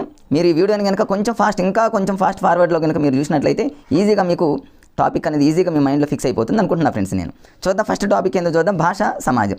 గతంలో చూసుకున్నట్లయితే ఈ టాపిక్ మీద, అంటే ఈ చిన్న టాపిక్ మీద ఒక బిట్ వచ్చింది ఫ్రెండ్స్. ఒకటి లేదా 2 బిట్లు ఖచ్చితంగా మరి టెట్ అదేవిధంగా డిఎస్సిలో వచ్చింది. కాబట్టి ఈ టాపిక్ని మీరు అకాడమీ బుక్ను ఫాలో అయ్యే వాళ్ళు ఖచ్చితంగా ఆల్రెడీ చదివే ఉంటారు. చూద్దాం ఫ్రెండ్స్, చూద్దాం. భాష అదేవిధంగా సమాజం. దీంట్లో ఫస్ట్ ఒక డెఫినేషన్ ఉంది చూడండి ఫ్రెండ్స్. ఇక్కడ బులక్క కమిటీ అనేటటువంటి ఒక కమిటీ వారు ఒక నిర్వచనం ఇవ్వడం జరిగింది, ఒక డెఫినేషన్. ఏంటి బులక్క కమిటీ వారు ఇచ్చినటువంటి డెఫినేషన్ ఏంటంటే, జీవితం కోసం భాష అనేటటువంటి ఒక మాటని ఇవ్వడం జరిగింది. రేపు ఎగ్జామ్లో ఇదే పదాన్ని ఇచ్చి ఇది ఎవరు చెప్పినటువంటి కమిటీ అంటే మనం కన్ఫ్యూజ్ అయ్యేటటువంటి అవకాశం ఉంటుంది. ఆ కన్ఫ్యూజ్ ఇక్కడే మనం క్లారిటీ తెచ్చుకోవాలి ఫ్రెండ్స్. మరి బులక్క కమిటీ వారు ఏం చెప్పారంటే జీవితం కోసం భాష. దీన్ని మీరు ఎలా గుర్తుపెట్టుకుంటారు? నేను దీన్ని ఎలా గుర్తుపెట్టుకున్నారంటే ఫ్రెండ్స్, ఇక్కడ బులక్కలో లక్ అనే పదం ఉంది కదా. మనకి లక్ అనేది మన జీవితం అనేటటువంటిది ఒక లక్ మీద ఆధారపడి ఉందని గుర్తుపెట్టుకోండి. లక్ అంటే ఇట్లా మీరు ఈజీగా లక్ అనే పదంతో మీరు ఈజీగా ఇలా గుర్తుపెట్టుకోవచ్చు ఫ్రెండ్స్. ఎందుకంటే ఇక మనం మర్చిపోయేటటువంటి అవకాశం లేదు. జీవితం కోసం భాష అన్నాడు అనుకోండి ఎప్పుడన్నా. జీవితం అనగానే మన జీవితం ఒక లక్ అనేటటువంటి పదంతో మీరు జస్ట్ అట్లా గుర్తుపెట్టుకుంటే మీకు బులక్ కమిటీ అనేటటువంటిది చాలా ఈజీగా గుర్తుంటుంది. చూద్దాం ఫ్రెండ్స్, కంటిన్యూషన్లో చాలా ఇంపార్టెంట్. ఇందులో చాలా ఇంపార్టెంట్ ఏరియా ఉంది అకాడమీ బుక్లో. తర్వాత కంటిన్యూషన్లో చూసినట్లయితే భాష మరియు స్వభావం, ఇది ఆల్రెడీ జనరల్ టాపిక్గా మీరు చదువుకోవచ్చు, సరిపోతుంది ఫ్రెండ్స్. ఇది పెద్ద కష్టమైందని నేను అనుకోవట్లేదు, చాలా ఈజీ. తర్వాత ఇక్కడ ఖచ్చితంగా టెట్లో ఏపీ వాళ్ళకైతే ప్రత్యేకంగా చెప్పిన అవసరం లేదు. గతంలో ప్రతి సెషన్లో ఒక 1 or 2 బిట్స్, ఒకటి కాదు ఫ్రెండ్స్, రెండు నిర్వచనాలు ఇచ్చినటువంటి సందర్భాలు కూడా ఉన్నాయి. కాబట్టి ఈ భాషా నిర్వచనాన్ని మీరు వదలరు నాకు తెలుసు. ఇంకా ఎవరైనా కన్ఫ్యూజ్ అయ్యేటటువంటి వాళ్ళు ఎవరైనా ఉంటే ఈ వీడియోతో ఆ కన్ఫ్యూజ్ అనేది పోతుంది ఫ్రెండ్స్. భాషా నిర్వచనాలు ఫస్ట్ ఇక్కడ ఇచ్చినటువంటి డెఫినేషన్ ఏంటంటే సెఫైర్. ఈ సెఫైర్ మరి ఇచ్చినటువంటి డెఫినేషన్ ఏంటంటే అందరికీ తెలిసినటువంటి డెఫినేషన్ ఫ్రెండ్స్. ఇది సెఫైర్ అనగానే మనకు చూడండి చాలా ఈజీగా ఒక 3 కీవర్డ్స్ని గుర్తుపెట్టుకుంటే ఈ సెఫైర్ అనేటటువంటి పదాన్ని ఈజీగా మీరు గుర్తుపెట్టుకోవచ్చు. సెఫైర్ అంటే ఫైర్ అని గుర్తుపెట్టుకోండి మీరు. ఇక్కడ ఫైర్ అంటే ఒక మనిషిలో ఫైర్ ఎప్పుడు కలుగుతుందంటే ఉద్వేగాలకి ఎప్పుడైనా లోనైనప్పుడు ఖచ్చితంగా మన ఎవరిలోనైనా ఒక ఫైర్ అనేది కలుగుతుంది. ఏదైనా థింకింగ్ ఆలోచించేటప్పుడు కూడా ఒక ఫైర్ లాగా థింక్ చేయాలని గుర్తుపెట్టుకోండి. తమ భావాలను అంటేనేమో మన ఫీలింగ్స్ కానివ్వండి, ఇట్లాంటివి ఏదైనా సరే మనం బయట వాళ్ళతో షేర్ చేసుకునేటప్పుడు ఖచ్చితంగా అదొక ఫైర్ లాగా గుర్తుపెట్టుకోండి. ఇట్లా ఆకాంక్షలు ఇవన్నీ కూడా ఫైర్తో లింక్ పెట్టుకోవచ్చు ఫ్రెండ్స్ ఈజీగా. ఫైర్ అనగానే మీరు ఫైర్ అనేటటువంటిది, ఫైర్ అంటేనేమో ఒక మంటలాగా ఒక ఆవేశంతో కూడినటువంటి పదజాలంలా గుర్తుపెట్టుకుంటే ఉద్వేగాలు, ఆలోచనలు, ఆకాంక్షలు, భావాలు, ఫీలింగ్స్ ఇట్లాంటి పదాలు వస్తే ఫైర్ అని గుర్తుపెట్టుకోండి ఫ్రెండ్స్. ఇది ఎగ్జామ్లో ఎన్నోసార్లు అడిగినటువంటి బిట్ కదా. ఇది మనం ఆల్రెడీ అందరికీ నోట్ అయినటువంటి పదం, మరొకసారి ర్యాపిడ్గా రివిజన్గా ఉంటుందని ఆల్రెడీ చదువుతాం ఫ్రెండ్స్. బట్ ఇట్లా వీడియోలు వినటం వల్ల, నేను చెప్పడం వల్ల అలా వింటూ ఉంటారు కాబట్టి మీ మైండ్లో ఇంకొంచెం ఫిక్స్ అయిపోతుంది అనమాట అంతే. ఎందుకంటే ఇది తెలియని వాళ్ళంటూ ఎవరు ఉండరు. కాకపోతే ఒక ర్యాపిడ్గా వింటే ఎక్కువగా గుర్తుంటుంది, రేపు ఎగ్జామ్లో వెంటనే పెట్టేయచ్చు అనమాట. ఇది సెఫైర్కి సంబంధించినటువంటి సెఫైర్ అనేటటువంటి భాషావేత్త. కొంచెం ఫాస్ట్గా వెళ్తా ఫ్రెండ్స్, ఎందుకంటే మరి బుక్ మొత్తాన్ని మనం ఒక 40 minutes లోపే కంప్లీట్ చేయాలంటే కొంచెం ఫాస్ట్ పెంచుకోవాల్సింది. తర్వాత రెండవ భాషా శాస్త్రవేత్త ఎవరంటే సైమన్ పాటర్ అనగానే అందులోనే ఉంది చూడండి. పాటర్ అనగానే మనకు ఒక పాట అంటే సాంగ్లా గుర్తుపెట్టుకుని పాట. ఎప్పుడైనా చూడండి మనం సాంగ్స్ పాడేటప్పుడు కానివ్వండి, ఒక పాటలు పాడేటటువంటి వ్యక్తులు ఎవరైనా సరే చూడండి, ఆ పాడేటటువంటి వ్యక్తులు మనుషులు తమ మనోభిప్రాయాలను ఎదుటి వాళ్ళకి తెలియజేసే విధంగా వాళ్ళు పాడతారని గుర్తుపెట్టుకోండి. అంటే సైమన్ పాటర్ అనేటటువంటి పదంలో పాట అనేటటువంటిది సాంగ్ అనే పదంతో గుర్తుపెట్టుకుంటే, సాంగ్ పాడుతున్నటువంటి సమయంలో చూడండి వాళ్ళు దేనైనా ఒక ఎయిమ్ అనమాట. మనుషులు తమ అభిప్రాయాలను ఎదుటివారికి తెలియజేయడం కోసం అనమాట. అంటే మనకు అర్థం కావడం కోసం, మనకి తెలియజేయడం కోసం వాళ్ళు పాటలు పాడతారని గుర్తుపెట్టుకోండి, వాళ్ళు సాంగ్స్ పాడతారని గుర్తుపెట్టుకోండి. ఈజీగా అలా గుర్తుపెట్టుకుంటే ఫ్రెండ్స్ ఇక మన లైఫ్లో మర్చిపోయేటటువంటి అవకాశం ఉండదు. తర్వాత నెక్స్ట్ చూద్దాం ఫ్రెండ్స్, కంటిన్యూషన్లో సైమన్ పాటర్ కూడా అయిపోయింది. ఇక సైమన్ పాటర్ అనేది జనరల్గా అందులో నుంచి ఒక వక్తకు శ్రోతకు మధ్య జరిగేటటువంటి ఆ భావ వినిమయమే, అంతే కదా ఫ్రెండ్స్. దాన్ని ఈజీగా మనం ఒక సాంగ్తో లింక్ పెట్టుకోవచ్చు ఈజీగా. తర్వాత హాకెట్, ఎన్నోసార్లు అడిగినటువంటి టెట్ బిట్. హాకెట్ అంటే మీకు చాలాసార్లు నా వీడియోలో చాలాసార్లు చెప్పా ఫ్రెండ్స్. రాకెట్ ఈ తెలుగు మెథడాలజీకి సంబంధించి డెఫినేషన్ల మీద ఒక వీడియో చేశా ఫ్రెండ్స్. ఆ వీడియో నా ప్లే లిస్ట్లో ఉంటుంది, చూడండి ఫ్రెండ్స్. మరొకసారి రివిజన్ లాగా ఉంటుందని మీకు ఈ వీడియోలో కూడా కంటిన్యూషన్ చేస్తాను. హాకెట్ అంటే రాకెట్ని తయారు చేయాలన్నా, రాకెట్ని పైకి పంపించాలన్నా చాలా సంక్లిష్టమైనటువంటి వ్యవస్థ కదా ఫ్రెండ్స్. హాకెట్ అంటే రాకెట్లా గుర్తుపెట్టుకుంటే, దాన్ని తయారు చేయాలన్నా, ఆ రాకెట్ని అంతరిక్షంలోకి పంపించాలన్నా అది సంక్లిష్టమైనటువంటి వ్యవస్థగా మనం గుర్తుపెట్టుకుంటే, రేపు సంక్లిష్ట వ్యవస్థ అనగానే మీరు హాకెట్ అనుకోండి, ఈజీగా గుర్తుంటుంది ఫ్రెండ్స్. తర్వాత ఎంఎస్ బాక్, ఇవన్నీ ఇంపార్టెంట్ ఫ్రెండ్స్. ఎంఎస్ బాక్ అనగానే మీకు గత వీడియోలో కూడా చెప్పడం జరిగింది ఫ్రెండ్స్. బాక్ అంటే బాకీ అని గుర్తుపెట్టుకోండి. ఎవరైనా చూడండి, ఎవరైనా ఒక వ్యక్తి బాకీ చేశాడనుకోండి, బాకీగా మరి ఎవరి దగ్గర బాకీ తీసుకున్నాం అనుకోండి, మరి అతను వాళ్ళ నుంచి తప్పించుకోవడానికి మనం ఏం చేస్తామంటే అనంత దూరంలో ఉంటామని గుర్తుపెట్టుకోండి. లేదా ఎవరైనా బాకీ చేసిన వాళ్ళు అనంతపురం పోయి ఉంటారని గుర్తుపెట్టుకోండి. అనంత దూరం, ఇన్ఫినిట్, ఎక్కడో దూరంలో ఉంటారనమాట. ఎందుకని బాకీ అడుగుతాడేమో అనేటటువంటి ఉద్దేశంతో అట్లా లింక్ చేసుకోండి ఫ్రెండ్స్ అంతే. రేపు ఎంఎస్ బాక్ అనగానే మీకు అనంతము అనే పదం 100% ఇస్తాడు మనకి ఇచ్చేటటువంటి ఆ డెఫినేషన్లో మార్చడు ఫ్రెండ్స్. వేరే ఏమన్నా పదాలు వేరే చోట తెలుగు మెథడాలజీలో మార్చొచ్చు, కానీ డెఫినేషన్లో ఏమి మార్చడు. తెలుగు అకాడమీలో ఏదైతే డెఫినేషన్ ఉందో అది యాజ్ ఇట్ ఈజ్గా రేపు ఎగ్జామ్లో ఉంటుంది. కాబట్టి చిన్న వాక్యాన్ని మనం కీవర్డ్గా గుర్తుపెట్టుకున్నా చాలు, మొత్తం చదవాల్సినటువంటి పని లేదు ఫ్రెండ్స్. ఎంఎస్ బాక్ అంటే బాకీ అని గుర్తుపెట్టుకోండి. బాకీ చేసినటువంటి వ్యక్తి అనంత దూరంలో ఉంటాడు, అనంతపురంలో ఉంటాడు. మీ ఇష్టం ఫ్రెండ్స్. ఇంకేమైనా ట్రిక్స్ లాగా ఉన్నా కూడా గుర్తుపెట్టుకోండి ఎట్లయినా సరే. నాకు ఇది కొంచెం ఈజీగా అనిపించి నేను గుర్తుపెట్టుకున్నాను. సరే, దీనికి సంబంధించి ఇంకా కొన్ని గ్రంథాలు కూడా ఉన్నాయి ఫ్రెండ్స్. ఈ డెఫినేషన్ అయిన తర్వాత మళ్ళీ గ్రంథాల గురించి నేను చెప్పుకుంటూ వస్తాను. తర్వాత జాన్ పి హ్యూక్స్ అంటే మీరు హగ్ అని గుర్తుపెట్టుకోండి. హగ్ అంటే చూడండి, ఇప్పుడు జనరల్గా చూడండి, హగ్ అనగానే మనకు ఒక కూతురు తల్లిని హగ్ చేసుకున్నా, తండ్రిని హగ్ చేసుకున్నా కూడా మనం హగ్ చేసుకున్నప్పుడు చిన్నతనంలో ఏముంటుంది చూడండి, మానవుడు పరస్పరం తమ ఆలోచన అనేటటువంటి పదం గుర్తుపెట్టుకోండి. లేదా యాదృచ్ఛికమైనటువంటి వాగ్రూప సంకేతాలు అనేటటువంటి పదం గుర్తుపెట్టుకోండి. అంటే ఇక్కడ హగ్ అనేటటువంటి పదంతో మనం లింక్ చేసుకుంటే ఫ్రెండ్స్, అంటే హగ్ అంటే మనం మన తల్లిదండ్రులను ఎవరినైనా, మన బ్రదర్స్ని కానీ మన సిస్టర్స్ని కానీ ఏదైనా సంతోషం వచ్చినా బాధ కలిగినప్పుడు కానీ వాళ్ళని హగ్ చేసుకున్నప్పుడు మన ఆలోచన చూడండి, మన ఆలోచన చాలా మంచి ఆలోచన అనమాట. అంటే మనకున్నటువంటి బాధ మొత్తం పోతుందని గుర్తుపెట్టుకోండి. వాగ్రూప సంకేతం అనమాట. హగ్ చేసుకోవడం అనేది ఒక సంకేతంగా గుర్తుపెట్టుకోండి. ఇట్లాంటి పదాలు వచ్చినప్పుడు మీరు హగ్తో కనుక లింక్ చేసుకుంటే చాలామంది చాలా రకాలుగా గుర్తుపెట్టుకుంటారు ఫ్రెండ్స్. నేను హ్యూక్స్ అనేటటువంటి పదాన్ని హగ్లాగా గుర్తుపెట్టుకుని, కొంతమంది జాన్ అనేటటువంటి పదంతో కూడా గుర్తుపెట్టుకుంటారు. జాన్ అంటే హిందీలో ప్రాణాన్ని మరి ఇట్లా కూడా గుర్తుపెట్టుకోవచ్చు. అంటే చాలా చోట్ల జాన్ వస్తుంది కాబట్టి నేను ఇక్కడ జాన్ అనేటటువంటి పదంతో కాకుండా హ్యూగ్ అంటే హగ్లాగా హగ్ అనగానే మన ఆలోచన అదొక వాగ్రూప సంకేతంగా నేను గుర్తుపెట్టుకున్నా. ఇప్పటికీ నాకు ఈజీగా గుర్తుందంటే అట్లా హగ్తో గుర్తుపెట్టుకున్నా కాబట్టి ఈజీగా గుర్తుంది ఫ్రెండ్స్. తర్వాత నెక్స్ట్ చూద్దాము స్టట్ వర్డ్ అనేటటువంటి ఆయన రీసెంట్గా తెలంగాణలో మరి డిఎస్సి జరిగింది. ఆ డిఎస్సిలో ప్రతి సెషన్లో ఇది రావడం జరిగింది ఫ్రెండ్స్.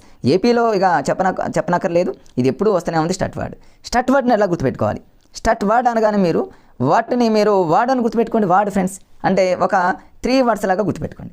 రేపు ఎగ్జామ్లో ఒక 3 వర్డ్స్ ఇస్తే అంటే 3 పదాలు ఇస్తే అది వర్డ్ అని గుర్తుపెట్టుకోండి. స్టట్ వర్డ్ని మీరు వర్డ్ అనే పదంతో గుర్తుపెట్టుకోండి. ఎన్ని పదాలు అంటే 3 వర్డ్స్ అని గుర్తుపెట్టుకోండి. ఎగ్జామ్లో ఖచ్చితంగా 3 పదాలు ఇచ్చి తీరుతాడు ఫ్రెండ్స్. ఎట్లా? నెంబర్ 1 చూడండి, ఇక్కడ భావ వినిమయం ఇదొకటి, రెండవది పరస్పర సహకారానికి, మూడవది సంస్కృతి పరివ్యాప్తికి. ఈ 3 పదాలు ఎగ్జామ్లో రావడం జరుగుతుంది ఫ్రెండ్స్. ఇట్లా 3 పదాలు ఇచ్చి మీరు అసలు దీన్ని బైహార్ట్ చేయని అవసరం లేదు ఫ్రెండ్స్. జస్ట్ మీరు వాటి మీనింగ్ కూడా మనకేం అవసరం లేదు. ఎందుకంటే డెఫినేషన్ లాగా మన లాజిక్గా గుర్తు పట్టడమే అక్కడంతే. దాని లాజిక్గా చదువుకునే టైం అంతా వేస్ట్ చేయని అవసరం లేదు. ఎందుకంటే అందులో ఏపీ వాళ్ళకి నెక్స్ట్ మంత్లో టెట్ అది మరి వాయిదా అంటున్నారు, వాయిదా లేదంటున్నారు, కన్ఫ్యూజ్లో ఉంటారు. కాబట్టి ఇలాంటి టైంలో మీరు ఏది చేసినా సరే ర్యాపిడ్గా చదివేయండి అంతే ఫ్రెండ్స్. ముందు ఫస్ట్ మనం చదువుకొని ఉంటే సరే వాయిదా పడుతుందా పడదా అనేది మనం తర్వాత చూద్దాం. ఫస్ట్ మనం పర్ఫెక్ట్గా చదువుకొని ఉందాం ఫ్రెండ్స్. టైం లేని సందర్భంలో ర్యాపిడ్గా లాజికల్గా ట్రిక్స్గా మనం చదువుకుంటే ఈజీగా మనం మరి మార్క్స్ని గెయిన్ చేయొచ్చు ఫ్రెండ్స్. ఇక్కడ స్టట్ వర్డ్ అనగానే మీరు 3 వర్డ్స్ అది ఏవైనా కావచ్చు. భావ వినిమయమా మీకు అక్కడ 3 పదాలు ఇస్తే మాత్రం ఖచ్చితంగా మీరు స్టట్ వర్డ్ అనేటటువంటి లాజిక్తో గుర్తుపెట్టుకోండి. జనరల్ మీరు అందరూ చదివే ఉంటారు. భావ వినిమయము అని, పరస్పర సహకారము అని, సంస్కృతి పరివ్యాప్తి అని, ఇట్లాంటి పదాలు మీకు తెలుసు. ఇట్లా 3 పదాలు ఇస్తే మాత్రం స్టట్ వర్డ్ లాగా గుర్తుపెట్టుకోండి. చాలా ఇంపార్టెంట్ ఫ్రెండ్స్. తర్వాత మరొక భాషావేత్త ఒక డెఫినేషన్ చెప్పడం జరిగింది జనరల్గా అనమాట. మరొక భాషావేత్త అంటే ఎవరు అనేది మనకు తెలియదు, అట్లా ఇచ్చాడు కాబట్టి. పరిమిత సాధనాల్ని అపరిమితంగా వాడుక చేసేదే భాష. పరిమితంగా ఉన్నదాన్ని అపరిమితంగా మనం వాడతామనేది భాష అనేటటువంటి విషయాన్ని మరొక భాషావేత్త చెప్పడం జరిగింది. దాన్ని గుర్తుపెట్టుకోండి ఫ్రెండ్స్. Next can't డెస్క్రేట్స్. ఈ డెస్క్రేట్స్ని ఎలా గుర్తుపెట్టుకుంటారంటే నేను ఎలా గుర్తుపెట్టుకున్నానంటే డ్రెస్ అని గుర్తుపెట్టుకోండి. డ్రెస్ కోడ్ లాగా అనమాట. డ్రెస్ క్రేట్స్ అంటేనేమో డ్రెస్ కోడ్ లాగా గుర్తుపెట్టుకోండి. అంటే జనరల్గా చూడండి, మన డ్రెస్ వేసుకుంటున్నామంటే అది మన డైలీ మన డ్రెస్ వాడుతున్నామంటే అది మన అలవాట్లను తెలియజేస్తుంది. రేపు ఎగ్జామ్లో ఈ డెఫినేషన్ అంతా ఇచ్చి అందులో అలవాట్లు అనేటటువంటి హ్యాబిట్ అనమాట. ప్రతిరోజు మన డ్రెస్ రకరకాలైనటువంటి డ్రెస్ని ఫాలో అవుతూ ఉంటారు చాలామంది. అంటే అదొక హ్యాబిట్గా అలవాటు అయిపోయింది మనకి చిన్నప్పటి నుంచి అనుకోండి ఫ్రెండ్స్. అంతే డెస్క్రేట్స్ అనగానే మీకు ఒక డెఫినేషన్ ఇచ్చి అందులో అలవాట్లు అనే పదం తగిలితే మీరు మరో మాట ఆలోచించకుండా కాంట్ డెస్క్రేట్ అని పెట్టండి సరిపోతుంది. ఒకవేళ 3 వర్డ్స్ ఇచ్చాడు అనుకోండి, స్టట్ వర్డ్ అని గుర్తుపెట్టుకోండి. సంక్లిష్ట వ్యవస్థ అన్నాడు అనుకోండి, సంక్లిష్టంగా అంటే చాలా కష్టంగా తయారయ్యేది రాకెట్ లాగా గుర్తుపెట్టుకోండి. ఇట్లా కీవర్డ్స్ని ఈ భాషా శాస్త్రవేత్తలతో మీరు లింక్ పెట్టి చదువుకుంటే ఫ్రెండ్స్ చాలా ఈజీగా చదివేసుకోవచ్చు. ఇది ఒక తెలుగు మెథడాలజీ అనే కాదు ఫ్రెండ్స్, ఏదైనా సరే లాజికల్గా చదువుకున్న వాళ్ళు ఎక్కువ స్కోర్ చేస్తూ ఉన్నారు. టెట్ కానీ డిఎస్సి కానీ అది అందరికీ తెలిసినటువంటి విషయం ఫ్రెండ్స్. నెక్స్ట్ చూద్దాం. ఎస్కే వర్మ మరియు ఎన్ కృష్ణస్వామి. మరి దీన్ని ఎలా గుర్తుపెట్టుకుంటారంటే మనకి ఎస్కే వర్మ అనగానే రామ్ గోపాల్ వర్మ అన్నట్టు మనకు తెలుస్తుంది ఫ్రెండ్స్. ఎస్కే వర్మ అదేవిధంగా ఎన్ కృష్ణస్వామి వీళ్ళిద్దరు కలిసి వీళ్ళు ఏం చేస్తారంటే ఫ్రెండ్స్ ఒక గ్రంథంలో మోడర్న్ లింగ్విస్టిక్ అనేటటువంటి గ్రంథం, ఈ గ్రంథం కూడా ఇంపార్టెంటే. రేపు ఎస్కే వర్మ మరియు ఎన్ కృష్ణస్వామి ఇద్దరు కలిసి రాసినటువంటి గ్రంథం ఏంటి, ఆ గ్రంథంలో ఈ డెఫినేషన్ ఇవ్వడం జరిగింది. ఏంటంటే ఫ్రెండ్స్ మోడర్న్ లింగ్విస్టిక్స్. మోడర్న్ అనే పదాన్ని వీళ్ళతో లింక్ చేసుకోండి. ఇప్పుడు చూడండి రామ్ గోపాల్ వర్మ ఏదైనా ఒక మోడర్న్గానే డిఫరెంట్గా ఉంటాడు. అందరికంటే కూడా డిఫరెంట్గా ఉండేటటువంటి వ్యక్తి ఎవరంటే మరి రామ్ గోపాల్ వర్మ అలా అనుకోండి ఫ్రెండ్స్. అంతే మోడర్న్ లింగ్విస్టిక్ అనమాట, అదొక మోడర్న్ అని గుర్తుపెట్టుకోండి. ఏంటి ఈ రామ్ గోపాల్ వర్మకి సంబంధించి మీరు లింక్ ఎలా అందరికీ తెలిసినటువంటి అందరూ చూడండి డెఫినేషన్ చదువుతుంటేనే మనకు రామ్ గోపాల్ వర్మ ఇందులో గుర్తొస్తారు. చూడండి సమాజంలో మానవ సంబంధాలు ఎంత సంక్లిష్టమైనవో అంతే సంక్లిష్టమైన మానవ దృగ్విషయమైనది. అంటే చూడండి అంటే మానవ సంబంధాల గురించి మాట్లాడాలి అంటే రామ్ గోపాల్ వర్మ మూవీ చూడండి. తనకు సంబంధించినటువంటి ఎక్కడైనా డిబేట్ కానివ్వండి, తనతో ఏదైనా ప్రోగ్రామ్ జరిగినా సరే మానవ సంబంధాలతోనే లింక్ అయి ఉంటుంది. కాబట్టి ఈజీ ఫ్రెండ్స్, ఇది పెద్ద కష్టమైంది కాదు. దీని దగ్గర టైం వేస్ట్ కానివ్వకూడదు. నోమ్ చామ్స్కీ. ఇక సైకాలజీ పరంగా నోమ్ చామ్స్కీ అంటే భాషా శాస్త్రవేత్త, the father of modern linguistic. అంటే దీన్ని నేటివిస్ట్ దృక్పథము అని సైకాలజీలో ఉంటుంది, మీ అందరికీ తెలుసు ఫ్రెండ్స్. నోమ్ చామ్స్కీ అనగానే భాషా శాస్త్రవేత్త మనందరికీ తెలుసు. మరి ఈ నోమ్ చామ్స్కీని 2 రకాలు గుర్తుపెట్టుకోవచ్చు. ఒకటి సైకాలజీతో లింక్ చేసి గుర్తుపెట్టుకోవచ్చు ఫ్రెండ్స్ దీన్ని. జనరల్గా అయితేనేమో సైకాలజీ పరంగా కాకుండా జనరల్గా ఎలా గుర్తుపెట్టుకుంటారంటే నోము అంటే నోములు అని గుర్తుపెట్టుకోండి. ఆడవారు చూడండి ఫ్రెండ్స్, సహజంగా నోములు చేసేటటువంటి వాళ్ళు ఒక ప్రత్యేకమైనటువంటి నియమాలు, ఒక కండిషన్స్ అంటే ప్రత్యేకమైన నియమాల ద్వారా వాళ్ళు నోములు చేస్తారని గుర్తుపెట్టుకోండి. అట్లా ఒకవేళ మీరు సైకాలజీ పరంగా ఆలోచిస్తే నోమ్ చామ్స్కీ అనగానే సైకాలజీ పరంగా మనకు మనందరికీ తెలిసినటువంటిది నేటివిస్ట్ దృక్పథము అని అంటారు, the father of modern linguistic అని అంటారు. కాబట్టి భాషా శాస్త్రవేత్త అయినా వ్యాకరణ గ్రంథానికి పితామహుడు ఎవరంటే నోమ్ చామ్స్కీని. మరి దాన్ని ఎలా గుర్తుపెట్టుకుంటారంటే ప్రత్యేకమైనటువంటి నియమాల ద్వారా, ఒక ప్రత్యేకమైనటువంటి నియమాల ద్వారా కనుక మనం ఫాలో అయ్యి మంచిగా చదువుకుంటే ఆ తెలుగు గ్రామర్ వస్తుంది, లేకపోతే మనకు భాష అనేది తెలుగు భాష అనేది చాలా పర్ఫెక్ట్గా వస్తుందని అట్లా సైకాలజీతోనైనా మీరు లింక్ చేసుకోవచ్చు. లేదా జనరల్గా అయితేనేమో నాకైతే జనరల్గా సైకాలజీ పరంగా మనం పర్ఫెక్ట్గా చదువుకుంటాం. నోమ్ చామ్స్కీ గురించి తెలియని వాళ్ళు ఎవరు ఉంటారు ఫ్రెండ్స్, డిఎస్సీ రాసేట ప్రతి ఒక్కరికి తెలుసు. జనరల్గా వెంటనే గుర్తు రావాలంటే నోములను గుర్తుపెట్టుకుని, నోములు చూడండి ఆడవాళ్ళు ప్రత్యేకమైనటువంటి నియమాలతో ఫాలో అవుతారని గుర్తుపెట్టుకుని అంతే ఫ్రెండ్స్. దాని గురించి ఎక్కువ టైం మనం స్పెండ్ చేయొద్దు. ఇక మరి హిందీ శాస్త్రవేత్త, మన హిందీ భాషావేత్త ఒక ఆయన అన్నాడు, ఆయన రామచంద్ర వర్మ. మనం ఒక శ్రీరామదాసు మూవీ మనందరికీ తెలుసు ఫ్రెండ్స్, అందులో రామచంద్ర అనేటటువంటి ఒక సాంగ్ ఉంటుంది ఫ్రెండ్స్. మరి ఆ రామచంద్ర అనేటటువంటి సాంగ్ అందరికీ తెలిసింది, తన మనసులో ఉన్నటువంటి భావాలను వ్యక్తం చేస్తున్నాడు అందులో శ్రీరామదాసు మూవీలో. అందులో ఆ సాంగ్ చూడగానే మనకు అర్థమవుతుంది, రామచంద్ర వర్మ అనేటటువంటి సాంగ్ మన మైండ్లో అందరికీ తెలిసినటువంటి సాంగ్. అది తన మనసులో ఉన్నటువంటి భావాలను, భావ పరంపరను వ్యక్తం చేస్తుంది. కాబట్టి చాలా ఈజీగా గుర్తుపెట్టుకోవచ్చు ఫ్రెండ్స్. తెలుగు మెథడాలజీలో ఉన్నటువంటి ఈ డెఫినేషన్లు అన్నీ చూడండి. ఇది క్లియర్గా డిఎడ్ ఫస్ట్ ఇయర్లో క్లియర్గా ఇచ్చాడు. అదేవిధంగా బీఈడీలో కూడా సేమ్ ఇవే నిర్వచనాలు వీళ్ళే ఉన్నారు ఫ్రెండ్స్. ఇక్కడ చదివారంటే బీఈడీ వాళ్ళు స్కూల్ అసిస్టెంట్ వాళ్ళైనా సరే వాళ్ళకి సరిపోతుంది. ఇక డిఎడ్ వాళ్ళకి మాత్రం ఇది క్లియర్, బీఎడ్ వాళ్ళకి కూడా డిఎడ్ వాళ్ళకి సేమ్ ఉంది.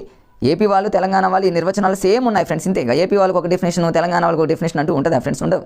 మెథడాలజీకి సంబంధించి ఒక తెలుగే కాదు, ఏ మెథడాలజీ యూట్యూబ్లో ఎవరు చెప్పినా సరే ఫ్రెండ్స్, తెలుగు మెథడాలజీకి సంబంధించి ఎవరు చెప్పినా ఏపీ వాళ్ళైనా తెలంగాణ వాళ్ళైనా సేమ్ ఉంటాయి ఫ్రెండ్స్. మీరు అందులో ఎటువంటి డౌట్ లేదు. ఎవరి యూట్యూబ్ క్లాస్ అయినా చక్కగా వినేయండి, ఎందుకంటే మెథడాలజీ అనేది ఎటువంటి చేంజెస్ లేవు. ఏపీ తెలంగాణ రెండు సేమ్ ఉన్నాయి ఫ్రెండ్స్ అందులో. మీకు అయినా ఇదంతా మీకు క్లారిటీ తెలుసు ఫ్రెండ్స్. ఇవి డెఫినేషన్లు.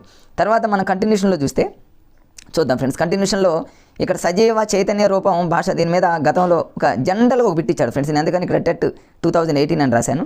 ఒక సెషన్లో అడిగాడు అనమాట, ఏపీలో జరిగినటువంటి సెషన్లలో జనరల్గా అడిగినటువంటి బిట్ ఫ్రెండ్స్. నేను అందుకని నోట్ చేసి ఇక్కడ పెట్టాను, సజీవ చైతన్య రూపం భాష. ఇప్పుడు తర్వాత ఇక భాషకు సంబంధించి ఇక వాదాలు కొన్ని ఉన్నాయి ఫ్రెండ్స్. వాదాలు క్లియర్గా నోటిఫికేషన్లో మనకి ఇచ్చాడు. ఈ వాదాలకు సంబంధించి డిఎడ్ ఫస్ట్ ఇయర్లో లేదు కానీ ఫ్రెండ్స్, డిఎడ్ సెకండ్ ఇయర్లో ఉంది. వాదం అని, యోహుహో వాదం అని, దాని గురించి క్లారిటీగా ఫస్ట్ ఇయర్లో లేదు. చూడండి ఫ్రెండ్స్, ఇక్కడ మీకు చూస్తే అర్థమవుతుంది. సెకండ్ ఇయర్లో క్లియర్గా ఉంది, అదేవిధంగా బిఎడ్లో ఉంది. నేను రెండింటిని కలిపి సో ఫ్రెండ్స్, కంటిన్యూషన్లో మనం చూసినట్లయితే సంస్కృతి జ్ఞానం, ఇది జనరల్ టాపిక్ ఫ్రెండ్స్. దీని మీద అయితే గతంలో వీడియో ఎటువంటి బిట్ ఏమి రాలేదు. జనరల్గా మీరు చదువుకుంటూ పోండి, ఇవన్నీ జనరల్గా ఉండేటటువంటి ఏరియా కాబట్టి దీని మీద గతంలో కూడా ఏమి ఎగ్జామినర్ ఫోకస్ చేయలేదు. తర్వాత ఈ భాష మరియు సమాజం మీద కూడా ఏమీ లేదు. చూద్దాం కంటిన్యూషన్. ఇక్కడ మళ్ళీ ఫ్రెండ్స్, ఇక్కడ చూడండి, ఇది భారతదేశంలో బహుభాషీయత, very very very important topic friends. ఈ ఏరియా మీద ఎప్పుడు అడుగుతూ ఉన్నటువంటి బిట్టే, ఎందుకంటే మన భారతదేశంలో అనేక రకాలైనటువంటి భాషలు ఉన్నాయి. అలానే భాషా కుటుంబాలు మనకు క్లియర్గా ఉంది కాబట్టి భాషా కుటుంబాల మీద గతంలో ఏపీ మరియు తెలంగాణ రెండు రాష్ట్రాలలో టెట్ డిఎస్సి రెండిట్లో వస్తుంది కాబట్టి, కంటిన్యూషన్లో వస్తుంది కాబట్టి ఈ బహుభాషీయత అంటేనేమో భాషా సిద్ధాంతాలు వీటి మీద చాలా ఇంపార్టెంట్ కాబట్టి వీటిని మనం లాజిక్గా నేర్చుకుందాం ఫ్రెండ్స్.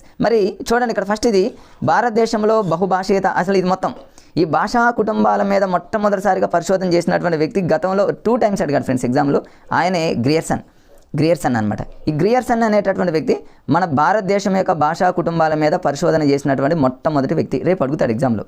దీన్ని ఎట్లా గుర్తుపెట్టుకోవాలి? గ్రియర్సన్లో సన్ అనే పదం ఉందిగా ఫ్రెండ్స్, దీన్ని ఎట్లా గుర్తుపెట్టుకోండి? అసలు ఇవన్నీ మనం చూడండి, మన మెథడాలజీ కానివ్వండి, సైకాలజీ కానివ్వండి, ఫిలాసఫీ కానివ్వండి, ఏది చదివినా సరే అది ఎవరి గురించి అంటే సన్ అంటే పిల్లల గురించే కదా ఫ్రెండ్స్. అంటే పిల్లలు చూడండి, ఇప్పుడు రకరకాలైనటువంటి భాషలు మాట్లాడేది కూడా పిల్లలే ఫ్రెండ్స్. మనం మహా అనుకుంటే 1-2 భాషలలో మాట్లాడుతాం, 3. ఇప్పుడు ఉన్నటువంటి పిల్లలు చూడండి రకరకాలైనటువంటి లాంగ్వేజ్లో మాట్లాడుతున్నారు కాబట్టి మనం అట్లా గ్రియర్ అంటే గ్రేట్ అని గుర్తుపెట్టుకోండి. గ్రేట్ సన్ ఎందుకు? బహుభాష అంటే అనేక భాషా కుటుంబాల మీద పరిశోధన చేశాడు కాబట్టి గ్రేట్ సన్ అని గుర్తుపెట్టుకోండి. ఇక మనం మర్చిపోయేటటువంటి అవకాశం ఉండదు ఫ్రెండ్స్. తర్వాత అసలు మన ఇండియాలో మొత్తం ఎన్ని భాషలు ఉన్నాయంటే ఫ్రెండ్స్ 175 భాషలు ఉన్నాయి. ఎగ్జామ్లో అడగలేదు, జస్ట్ అట్లా గుర్తుపెట్టుకోండి. 175 లాంగ్వేజెస్ ఉన్నాయి. మొత్తం 544 మాండలికాలు ఉన్నాయి ఫ్రెండ్స్. 544, 544 మాండలికాలు. అదే మొత్తం లాంగ్వేజెస్ ఎన్ని ఉన్నాయంటే భాష, మన తెలుగు మెథడాలజీ పరంగా చూసుకున్నట్లయితే 175 భాషలు ఉన్నాయి, 544 మాండలికాలు ఉన్నాయి. అది గుర్తుపెట్టుకోండి ఫ్రెండ్స్. అట్లా వీటి మీద అడగలేదులే కానీ ఎక్కువగా అడిగింది మాత్రం భాషా కుటుంబాలు ఆర్డర్లో ఉంచడం, లేకపోతే భారతదేశంలో ఉన్నటువంటి భాషా కుటుంబాలు మొత్తం ఎన్ని 4 అడిగాడు ఫ్రెండ్స్. భారతదేశంలో మొత్తం భాషా కుటుంబాలు ఎన్నంటే 4 ఫ్రెండ్స్. మరి డిఎడ్లో ఉంది, బిఎడ్లో ఉంది, రెండిట్లో ఉంది. స్కూల్ అసిస్టెంట్ వాళ్ళు, ఎస్జిటి వాళ్ళు ఖచ్చితంగా చదవాల్సినటువంటి area, very very important area friends ఇది. మరి ఇది గతంలో ఎలా అడిగాడంటే దీని మీద అడిగినటువంటి బిట్స్ ఏంటి? సో ఫ్రెండ్స్, నేను ఈ భాషా కుటుంబాల మీద ఒక అద్భుతమైనటువంటి వీడియోని ఆల్రెడీ గతంలో చేశా ఫ్రెండ్స్. ఇప్పుడు నేను చెప్పబోయేటటువంటి ఇది మొత్తం కూడా అంటే ఈ ప్రత్యేకంగా భాషా కుటుంబాల మీద ఒక 20 మినిట్స్తో ఒక చిన్న వీడియో చేశాను నేను. అద్భుతంగా చేశాను ఫ్రెండ్స్. అది లాజిక్స్తో చూడనటువంటి డిఎస్సి టెట్ మిత్రులు ఎవరైతే ఉన్నారో ఆ వీడియోని చూడండి ఫ్రెండ్స్. ఆల్రెడీ ప్లేలిస్ట్లో ఉంది, అయినా కింద నేను డిస్క్రిప్షన్లో ఉంచుతాను. మరి బిట్లు ఎలా అడుగుతాడు కొత్త వాళ్ళకి కోసం ఫ్రెండ్స్, ఇది బిట్స్ ఎలా అడుగుతాడు, గతంలో ఎలా అడిగాడంటే భాషా కుటుంబాలు మొత్తం ఎన్ని 4. భాషా కుటుంబాల మీద ప్రయోగాలు చేసినటువంటి వ్యక్తి గ్రేట్ సన్ కాబట్టి గ్రేట్ సన్ అని గుర్తుపెట్టుకోండి. ఈ భాషా కుటుంబాలు మొత్తం ఈ 4టిని ఒక ఆర్డర్లో ఉంచండి. ఆర్డర్లో ఉంచమన్నప్పుడు ఈ మధ్యకాలంలో ప్రతిదీ ఆర్డర్లో ఉంచండి, అసెండింగ్ ఆర్డర్లో ఉంచండి, డిసెండింగ్ ఆర్డర్లో ఉంచండి. కన్ఫ్యూజ్లో ఎగ్జామ్లో బిట్లు అడుగుతున్నాడు ఫ్రెండ్స్. బిట్స్ ఏ రూపంలో వస్తుందో కూడా ఎవరు ఎక్స్పెక్ట్ చేయలేనటువంటి పరిస్థితి ఫ్రెండ్స్. మరి అలాంటి సందర్భంలో మనం రకరకాలైనటువంటి మనం యాంగిల్లో మనం చదవాలి కాబట్టి మనమే క్వశ్చన్స్ తయారు చేసుకోవాలి ఫ్రెండ్స్. చూడండి, ఇది 4 భాషా కుటుంబాలు ఆర్డర్లో ఎలా ఉంచాలి. ఆర్డర్లో ఉంచాలి అంటే జస్ట్ ఓవరాల్గా చెప్తా ఫ్రెండ్స్. గతంలో వీడియో ఉంది, మీరు దాన్ని చూసినా సరిపోతుంది. ఈ ఆర్డర్లో ఎలా ఉంచాలంటే ఫస్ట్ మనం ఇండియా కాబట్టి మనం ఇండియన్స్ కాబట్టి ఫస్ట్ భాషా కుటుంబం ఇండియా. అత్యధిక భాషలో ఉన్నటువంటి భాషా కుటుంబం ఏంటంటే ఫ్రెండ్స్ ఇండో యూరోపియన్ భాషా కుటుంబం. మన ఇండియాలో చూడండి రకరకాలైనటువంటి భాషలు ఉన్నాయి కదా ఫ్రెండ్స్, అట్లా గుర్తుపెట్టుకోండి. రెండవది ఏంటంటే ఫ్రెండ్స్, మీరు ఈజీగా రెండవది ఎలా గుర్తుపెట్టుకుంటారంటే సినో టిబెటన్ భాషా కుటుంబం. పక్కన కొన్ని నేమ్స్ రాశాను ఫ్రెండ్స్. ఎందుకు రాశానంటే ఇండో యూరోపియన్ భాషా కుటుంబం అనేది ఫస్ట్. దీనికి బిఎడ్ బుక్లో ఏముందంటే ఫ్రెండ్స్ ఆర్య అని ఉంది ఫ్రెండ్స్. అంటే ఆర్య భాషా కుటుంబం అన్న ఇండో యూరోపియన్ భాషా కుటుంబం అన్న ఒకటే, మన ఇండియన్స్ అనమాట, ఆర్యులు మనమే కాబట్టి. రెండోది ఏంటంటే ఫ్రెండ్స్, రెండవది సినో టిబెటన్ భాషా కుటుంబం. దీనికి బిఎడ్ బుక్లో క్లియర్గా ఇక్కడ రాశాను. బిఎడ్ బుక్లో సైనో టిబెటన్ ఉంది. ఇదేమో డిఎడ్, ఇది డిఎడ్ బుక్లో ఉన్నటువంటిది అని మీకు పీడిఎఫ్గా చేశాను ఫ్రెండ్స్. ఇదేమో బీఈడి బుక్. ఇక 2 బుక్స్ సేమ్ ఉన్నాయి కాబట్టి కొంచెం చేంజ్ అయినటువంటి వాటిని ఇక్కడ మీకు రాసేసాను నేను. స్కూల్ అసిస్టెంట్ వాళ్ళు ఎవరైనా పండిట్స్ కానీ అలాంటి వాళ్ళ కోసం అనమాట రాశాను నేను ఇక్కడ. ఇది సెకండ్ ఫ్రెండ్స్. దీన్ని అట్లా గుర్తుపెట్టుకోవాలి. ఫస్ట్ మనం ఇండియన్స్ కాబట్టి ఇది ఫస్ట్ ప్లేస్ ఫ్రెండ్స్. రేపు ఆర్డర్లో ఉంచమంటే ఇది ఫస్ట్. సెకండ్ అంటాం కదా, సెకండ్ అంటేనేమో ఇంగ్లీష్లో మనం ఇలా రాస్తాం కదా ఫ్రెండ్స్ సెకండ్. సినోలో కూడా ఉంది, సినోలో ఎస్ అనేది వస్తుంది కదా. సినో టిబెటన్ కుటుంబం అనగానే సినో అంటే లేదా సినోలో 2 లెటర్స్ ఉన్నాయి కదా ఫ్రెండ్స్, 1 2. సైనో అన్నా కూడా 2 లెటర్సే వచ్చింది, సినో అన్నా కూడా 2 లెటర్సే ఉంది కదా ఫ్రెండ్స్. అట్లనే గుర్తుపెట్టుకోండి, ఎందుకంటే ఆప్షన్స్లో వాడే ఇస్తాడు, మనం గుర్తుపెట్టడమే. నెక్స్ట్ మూడవది అంటే 3 లెటర్లు గుర్తుపెట్టుకోండి. ద్రావిడాలో 3 లెటర్స్ ఉన్నాయి కాబట్టి ద్రావిడ 3 కాబట్టి అది 3వ భాషా కుటుంబం అని గుర్తుపెట్టుకోండి. ఇక 4వది ఫ్రెండ్స్ గుర్తుపెట్టుకోండి, 4వది ఆస్ట్రో ఏషియా. ఇక 4వది వచ్చేసి ఫ్రెండ్స్ ఇక్కడ ఆస్ట్రో ఏషియాటిక్ భాషా కుటుంబం. ఇది బిఎడ్ బుక్లో ఆస్ట్రిక్ నిషాద భాషా కుటుంబం అనేది క్లియర్గా రాశా ఫ్రెండ్స్. మరి దీన్ని 4వదాన్ని ఎలా గుర్తుపెట్టుకోవాలి? ఆస్ట్రోలో ఫస్ట్ లెటర్ ఏ కదా ఫ్రెండ్స్, ఇక్కడ రాస్తున్నా చూడండి. ఫస్ట్ లెటర్ ఏ కదా. ఏని మనం చూడండి ఒక 4 లాగా ఉందా లేదా చూడండి ఫ్రెండ్స్. ఏని 4 లాగా రాయొచ్చు కదా. ఏ అంటే ఇది మనకు 4 లాగా ఉంది ఫ్రెండ్స్. ఏ అంటే ఇట్లా రాస్తే మనం 4 లాగా ఉంది కాబట్టి ఆస్ట్రో అనగానే మనకు ఏ అనే పదాన్ని ఇలా రాసుకుంటే అది ఇలా అన్నాం అనుకుంటే 4 కాబట్టి 4th. ఏం లేదు ఫ్రెండ్స్, ఆప్షనల్స్ ఇస్తాడు, మనం సీక్వెన్స్లో పెట్టుకోవాలి అంతే. అంటే భాషలో ఉన్నటువంటి దాన్ని బట్టి మనం దీని అసెండింగ్ డిసెండింగ్. ఒకవేళ అసెండింగ్ అంటేనేమో ఇలా రాయాలి, డిసెండింగ్ అంటేనేమో రివర్స్లో రాయాలి. అసెండింగ్ అంటేనేమో ఫస్ట్ వచ్చేసి ఫ్రెండ్స్ మనకి ఈజీగా ఉంది, మన ఇండియన్స్ కాబట్టి ఇది ఫస్ట్. సెకండ్ వన్ వచ్చేసి 2 అంటే సినోలో 2 లెటర్స్ ఉన్నాయి, సైనోలో 2 లెటర్స్ ఉన్నాయి కాబట్టి సెకండ్. ద్రావిడాలో 3 లెటర్స్ ఉన్నాయి కాబట్టి థర్డ్. ఆస్ట్రోలో ఏ అని రాస్తాం. ఏ అంటేనే ఇట్లా 4 లాగా ఉంది కాబట్టి అది 4th అని గుర్తుపెట్టుకోండి ఫ్రెండ్స్. అంటే లాంగ్వేజెస్ ఉన్నటువంటి దాన్ని బట్టి మనకు భాషా కుటుంబాలు 4 ఇలా ఈజీగా గుర్తుపెట్టుకోవచ్చు. నెక్స్ట్ చూద్దాం ఫ్రెండ్స్. ఇక దీని మీద గతంలో ఇంకా ఎలా అడిగాడు బిట్స్.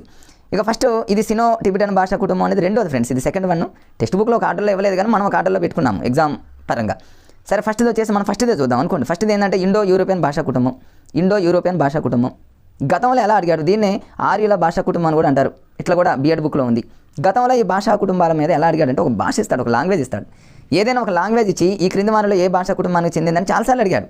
ఫర్ ఎగ్జాంపుల్ రేపు పోలీస్ అనేటటువంటి ఒక లాంగ్వేజ్ ఉంది. అదొక లాంగ్వేజ్ అనమాట, పోలీస్ అనే లాంగ్వేజ్. ఈ పోలీస్ అనేటటువంటి లాంగ్వేజ్ ఏ భాషా కుటుంబానికి చెందిందంటే మనం కన్ఫ్యూజ్ అవ్వచ్చు. మనం కన్ఫ్యూజ్ కానవసరం లేదు ఫ్రెండ్స్. మన ఇండియాలో ఉన్నటువంటి పోలీసులు ఇంకెక్కడా లేరని గుర్తుపెట్టుకోండి. పోలీస్ అనే పదం వస్తే మాత్రం ఇండియా అని గుర్తుపెట్టుకోండి. ఎన్నో రకాల మూవీస్ ఉన్నాయి కదా ఫ్రెండ్స్, సూర్య మూవీస్ ఎన్నో ఉన్నాయి పోలీస్ అనే డైలాగ్తో. కాబట్టి పోలీస్ అనే పదం వచ్చిందంటే మాత్రం అది మన ఇండియాకి సంబంధించింది అన్నట్టు. ఇట్లా మీకు వీటి మీద గతంలో ఒక మంచి వీడియో చేశాను ఫ్రెండ్స్. ఆ వీడియోని నేను కింద డిస్క్రిప్షన్లో ఉంచుతా. ఇవన్నీ కూడా ఉన్నాయి, మరలా ఇక్కడ కంటిన్యూషన్ చేయని అవసరం లేదు, ఎందుకంటే ఆల్రెడీ వీడియో ఉంది. ఇవన్నీ ఈ భాషలను ఎలా గుర్తుపెట్టుకోవాలి, బోడో, నాగా, తర్వాత మణిపురి అంటే గతంలో నేనేం చెప్పాను, మణి అంటే డబ్బులు అనేటటువంటి పదంతో గుర్తుపెట్టుకోవాలని, తర్వాత నైవారి అని, కుకీ, చిన్నని, ఇవన్నీ మీకు వీటన్నింటిని ఎలా గుర్తుపెట్టుకోవాలో ఒక మంచి వీడియోని మీకు ఆల్రెడీ వీడియో చేసా ఫ్రెండ్స్. ఆ వీడియోని కింద డిస్క్రిప్షన్లో ఉంచుతాను, ఖచ్చితంగా చూడండి ఫ్రెండ్స్. ఎందుకంటే ముఖ్యంగా ఏపీ వాళ్ళు ఆ వీడియోని చూడండి, బిట్టు మిస్ అవ్వకుండా మీరు చూసుకోండి ఫ్రెండ్స్. ఇది సరే, భాషా కుటుంబాలకు సంబంధించి ఆల్రెడీ వీడియో ఉంది కాబట్టి ఆ వీడియోని ఒకసారి చూడండి ఫ్రెండ్స్. మీకు మరొకసారి చూసుకోవడానికి మీకు ఇస్తున్నా. ఈ ద్రావిడ భాషా కుటుంబాలు మరలా 3 టైప్స్గా విడగొట్టాడు ఫ్రెండ్స్, సబ్ టాపిక్గా 3. ఈ 3 సబ్ టాపిక్ మీద గతంలో ఎక్కువసార్లు అడిగినటువంటి లాంగ్వేజ్, ఎందుకంటే మన మాతృభాష తెలుగు కాబట్టి తెలుగు అనేటటువంటి లాంగ్వేజ్ అనేది భాషా కుటుంబాలలో ఏ భాషా కుటుంబానికి చెందిందంటే ద్రావిడ భాషా కుటుంబం అందరికీ తెలుసు.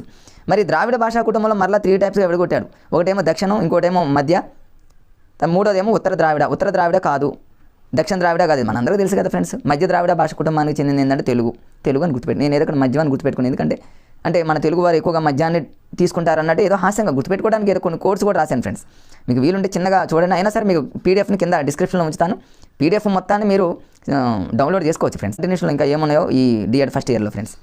కంటిన్యూషన్లో చూస్తే ఇక్కడ మరి ఇక్కడ దీనికి సంబంధించి దీని మీద కూడా గతంలో టెట్లో అడిగాడు ఫ్రెండ్స్. మనం ఏదో సింపుల్గా ఉందనుకుంటాం కానీ గతంలో టెట్లో అడిగింది కాబట్టి నేను టెట్ అని రాశాను నేను. ఏపీ, ముఖ్యంగా తెలంగాణ కాదు ఫ్రెండ్స్, ఏపీలో ప్రత్యేకంగా దీని మీద బిట్ అడిగాడు. ఇక్కడ ఈ ఏరియా మీద అనమాట. ఏంటి ఇక్కడ అంటే జనరల్గా మన మాతృభాష మన తెలుగుని మనం తెలుగు వేరే చోట వేరేది ఉండొచ్చు ఫ్రెండ్స్. ఏ రాష్ట్రానికి సంబంధించిన మాతృభాష వాళ్ళ ప్రథమ భాష అవుతుంది. ఆ భాషని ఎవరు ఎలా ఉపయోగించుకుంటారనే దాని మీద బిట్లు పడ్డాయి గతంలో. అంటే ఒకవేళ భాషోపాధ్యాయుడు ఉన్నాడు, తెలుగును బోధించేటటువంటి టీచర్ ఉన్నాడు, దాన్ని ఎలా యూజ్ చేసుకుంటాడు ఈ భాషని అనేది ఇక్కడ ఒక ఉంటుంది. చూడండి ఫ్రెండ్స్, ఈజీ జనరల్ టాపిక్స్ అనమాట. ఇక విద్యార్థి జనరల్గా తెలుగుని ఎలా యూజ్ చేసుకుంటాడో, తరగతి గదిలో ఏం చేస్తాడంటే 4 గోడల మధ్య ఉపాధ్యాయులు ఎవరైతే చక్కగా తెలుగును బోధిస్తారో దాన్ని మంచిగా ఉపయోగించుకుంటారు అంతే. అదే సాహిత్యవేత్తలు తెలుగుని ఎలా యూజ్ చేసుకుంటారు, తర్వాత మనస్తత్వ శాస్త్రవేత్తలు, తర్వాత మత ప్రచారకుడు, వీళ్ళందరూ మన భాషని ఏ రాష్ట్రమైన ఆ భాషని ఎలా యూజ్ చేసుకుంటారనే దాని మీద గతంలో అడిగాడు కాబట్టి ఒకసారి చూసుకోండి ఫ్రెండ్స్. జస్ట్ అట్లా వేదాంతి, సాంకేతిక శాస్త్రవేత్త, తర్వాత ఈ చూడండి మధువైన, ఈ జనరల్గా ఏంటంటే ఫ్రెండ్స్ జనరల్ టాపిక్స్ దీని మీద గతంలో అడిగినటువంటి సందర్భాలు ఏం లేవు. దీని ఏం అవసరం లేదు, జనరల్గా మనం పైకి వెళ్ళిపోదాం. తర్వాత ఇక ఇక్కడ నుంచి కొంచెం ఏరియా ఇంపార్టెంట్ ఏరియా ఫ్రెండ్స్. మరి గతంలో చూసుకున్నట్లయితే ఫ్రెండ్స్ మనకు ఏపీలో ప్రత్యేకంగా మరి టెట్ పరంగా చూసుకుంటే ప్రతి సెషన్లో కూడా ఇక్కడ నుంచి ఎక్కువ బిట్లు వస్తున్నాయి కాబట్టి కొంచెం జాగ్రత్తగా ఈ వీడియోని మరి ఇక్కడ నుంచి కొంచెం ఫాస్ట్గా నేను లాగిస్తాను, ర్యాపిడ్గా కొంచెం క్లియర్గా అర్థం చేసుకోవడానికి ప్రయత్నం చేయండి ఫ్రెండ్స్. ప్రతిదాన్ని మీకు ఒక లాజిక్గా ఒక ట్రిక్తో మీకు గుర్తుపెట్టుకునే విధంగా మీకు చెప్పడం జరుగుతుంది ఫ్రెండ్స్. ఇక మాతృభాష ప్రథమ భాష అంటే ఏ రాష్ట్ర పరంగా చూసుకున్నా వాళ్ళ యొక్క ఫస్ట్ లాంగ్వేజ్ ఏంటంటే వాళ్ళ మాతృభాష, వాళ్ళు మాట్లాడేది ఏదైనా అది మాతృభాష, మనందరికీ తెలుసు కదా ఫ్రెండ్స్. ఇక్కడ ఆల్రెడీ టెట్లో అడిగినటువంటి బిట్ కాబట్టి నేను ఇక్కడ టెట్ అని రాశాను ఫ్రెండ్స్. చూడండి, టెట్ అని రాశానంటే గతంలో అడిగిన బిట్టు ఏదో ఒక చోట అడిగాడు కాబట్టి నేను అట్లా గుర్తు చేయడం అట్లా రాశాను ఫ్రెండ్స్. కొంచెం చూస్తూ ఉండండి. చూద్దాం ఫ్రెండ్స్, ఇక్కడ ఈ ఏరియాలో మరి అకాడమీ బుక్లు చూడండి. ఇక్కడ మరి గొడవర్తి సూర్యనారాయణ గారు, గొడపర్తి అని కొన్ని పుస్తకాల్లో ఉంది, గొడవర్తి సూర్యనారాయణ గారు అని కొన్ని పుస్తకాల్లో ఉంది. మన మాతృభాష మీద కొంతమంది నిర్వచనాలు ఇచ్చారు. ఈ నిర్వచనాల మీద మీరు గతంలో చూసుకున్నట్లయితే ఫ్రెండ్స్ టెట్లో ఖచ్చితంగా బిట్ వస్తుంది. Very very important area. Telangana వాళ్ళకైతే కాదు, ఏపీ వాళ్ళకి మాత్రం ఈ ఏరియా మీద ఖచ్చితంగా బిట్ వస్తుంది ఫ్రెండ్స్. ఎందుకంటే అకాడమీ బుక్లో క్లియర్గా ఇచ్చాడు. మన మాతృభాష మీద కూడా డెఫినేషన్లు ఇచ్చాడు. మరి ఇవి మనం వదిలిపెట్టేటటువంటి పరిస్థితి లేదు ఫ్రెండ్స్, ఖచ్చితంగా చదవాల్సిందే. మరి గొడపర్తి అన్నాడు, గొడవర్తి అన్నాడు, 2 రకాలుగా ఇచ్చాడు. కొన్ని పుస్తకాలు అలా ఉంది. ఆయన ఏదైనా గొడపర్తి సూర్యనారాయణ గారు మనం అట్లా. దీన్ని నేను హాస్యంగా ఎలా గుర్తుపెట్టుకున్నానంటే కోడ్గా కీవర్డ్గా గొడవ అని గుర్తుపెట్టుకున్నాను ఫ్రెండ్స్. జనరల్గా చూడండి, ఎవరింట్లో ఎక్కడైనా సరే గొడవ జరుగుతుంది అనుకోండి, గొడవ జరుగుతుందంటే దాని అర్థం ఏంటి ఇక్కడే ఉందో చూడండి, క్రోధానురాగాలను అని చూడండి. హాస క్రోధానురాగాలు, క్రోధము అంటే కోపం కదా ఫ్రెండ్స్. వాడు ఇచ్చేటటువంటి డెఫినేషన్లో ఈ పదం ఖచ్చితంగా ఇస్తాడు. క్రోధం అనే పదం ఇచ్చిండు అంటే మాత్రం అది ఖచ్చితంగా గొడవ అనేటటువంటి పదంతో లింక్ చేసుకోండి. ఒకవేళ హావభావాలు, గొడవలు జరిగేటప్పుడు వాళ్ళ హావభావాలు చూడండి, తర్వాత వాళ్ళ ఆలోచన చూడండి ఫ్రెండ్స్. వాళ్ళ ఆలోచనలు కానివ్వండి, ఇక్కడ ఆలోచన అనే పదం ఇచ్చిండు, క్రోధానురాగాలు కానీ, తన హావభావాలు కానీ, ఇట్లాంటి పదాల్లో మీకు ఏది తెలియకపోయినా క్రోధం అనగానే దాన్ని గొడవతో లింక్ చేసుకోండి. గొడపర్తి సూర్యనారాయణ గారు ఆ డెఫినేషన్ ఇచ్చింది, గుర్తుపెట్టుకోండి. దేనికి సంబంధించిన డెఫినేషన్ అంటే ఫ్రెండ్స్ ఇది మాతృభాషకు సంబంధించినటువంటి నిర్వచనం అన్నమాట. మాతృభాష ఇక్కడ క్లియర్గా ఇచ్చిన మాతృభాష గురించి నిర్వచించారు. నెక్స్ట్గా గాంధీజీ అనగానే గాంధీజీ కూడా ఒక నిర్వచనం. అసలు జనరల్గా గాంధీజీ అనే పదం వాడాడు అంటే మాత్రం మనం ఖచ్చితంగా సౌందర్యము, అసలు గాంధీజీకి సంబంధించి కొన్ని పదాలు ఉంటాయి ఫ్రెండ్స్. సౌందర్యము అన్న గాంధీజీనే, బేసిక్ ఎడ్యుకేషన్ అన్న గాంధీజీనే, సంపూర్ణ మూర్తిమత్వము అన్నా కూడా గాంధీజీనే. కొన్ని పదాలు హైలైట్ ఉంటాయి. అట్లాంటి హైలైట్ పదాలు వస్తే మాత్రం గాంధీజీకి మీరు మరి లింక్ చేసుకుంటే సరిపోతుంది ఫ్రెండ్స్, అంతేగా. గాంధీజీ అనుకున్న సౌందర్య. తర్వాత ఇంకా చూద్దాము, ఇక్కడ బల్లాడ్ చాలా ఇంపార్టెంట్ ఫ్రెండ్స్. ఇది గతంలో అడిగాడు టెట్లో. అంటే మనం ఏమనుకుంటామంటే మాతృభాష మీద కూడా డెఫినేషన్ ఉన్నాయా అనేది మనకు తెలియదు. ఒక్కొక్కసారి మాతృభాషకు సంబంధించి నిర్వచనాలు చెప్పారు, మన బుక్లో క్లియర్గా ఉంది. బల్లాడ్ అనగానే మనం దీన్ని ఎలా గుర్తుపెట్టుకోవాలి చూడండి, చాలా ఈజీగా గుర్తుపెట్టుకోవచ్చు ఫ్రెండ్స్. బల్లాడ్ నేను ఎలా గుర్తుపెట్టుకున్నానంటే బల్లా అని గుర్తుపెట్టుకోండి. చాలామంది చూడండి కొన్ని సందర్భాలలో ఎక్కడైనా మనం బల్లాడ్ కంటే ఫ్రెండ్స్ ఇక్కడ రైబర్న్ ఒకటి ఉంది ఫ్రెండ్స్. అది చెప్పుకున్న తర్వాత బల్లాడ్ దగ్గరికి వద్దాం. బర్న్ అంటేనేమో ఆల్రెడీ మనందరికీ తెలుసు, మంట అంటే కాలిపోవడం, దాన్ని అలా లింక్ చేసుకున్నాను అనమాట.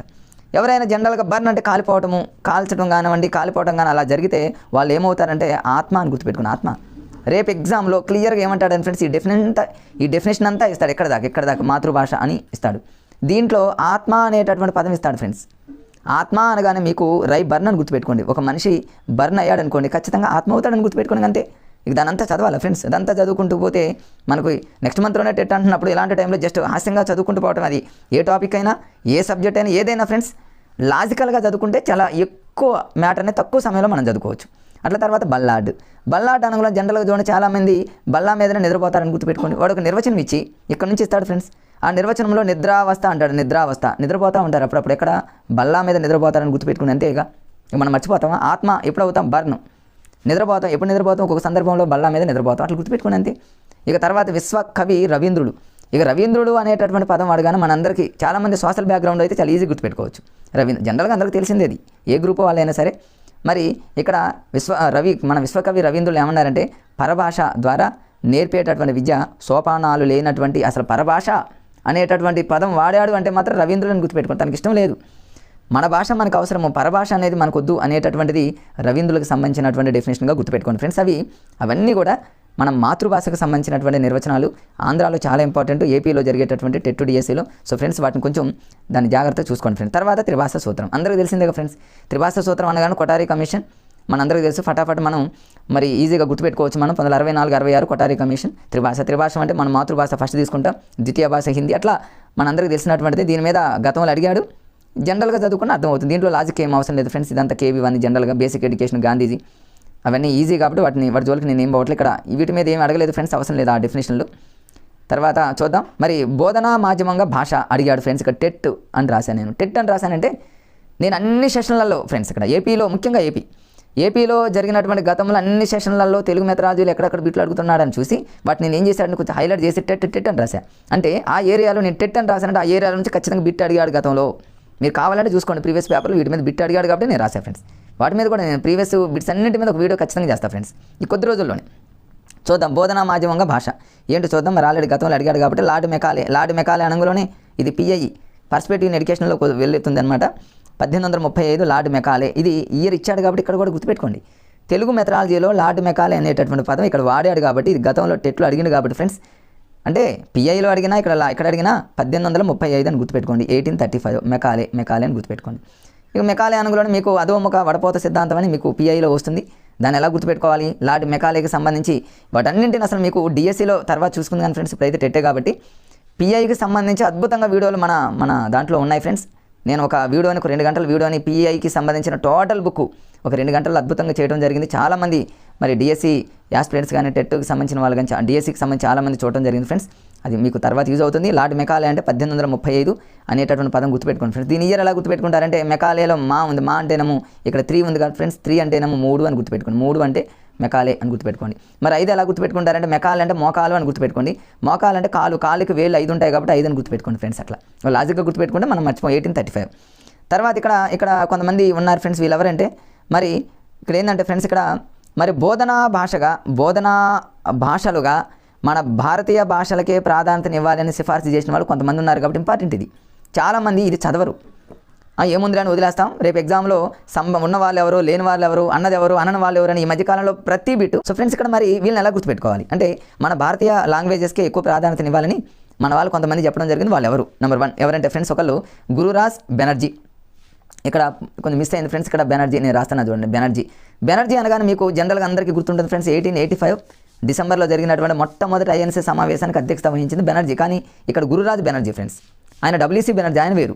కానీ అలా లింక్ చేసుకోండి మీరు ఇక్కడ. ఇది కాంగ్రెస్కి సంబంధించినటువంటి, ఇక్కడ చూడండి వీళ్ళంతా కూడా ఇంకో కాంగ్రెస్ పార్టీ ఏర్పాటు చేసినటువంటి నేషనల్ కౌన్సిల్ ఆఫ్ ఎడ్యుకేషన్ దానికి లింక్ అయిందే. కానీ ఈయనేమో గురురాజ్ బెనర్జీ, ఆయనేమో డబ్ల్యూసీ బెనర్జీ. సో అలా బెనర్జీతో లింక్ చేసుకోండి. సో మొట్టమొదటి ఐఎన్సీకి అధ్యక్షత వహించినటువంటి బెనర్జీ గారు ఏమన్నారంటే మన భారతీయ భాషకే ప్రాధాన్యత ఇవ్వాలన్నారని గుర్తుపెట్టుకోండి ఫ్రెండ్స్.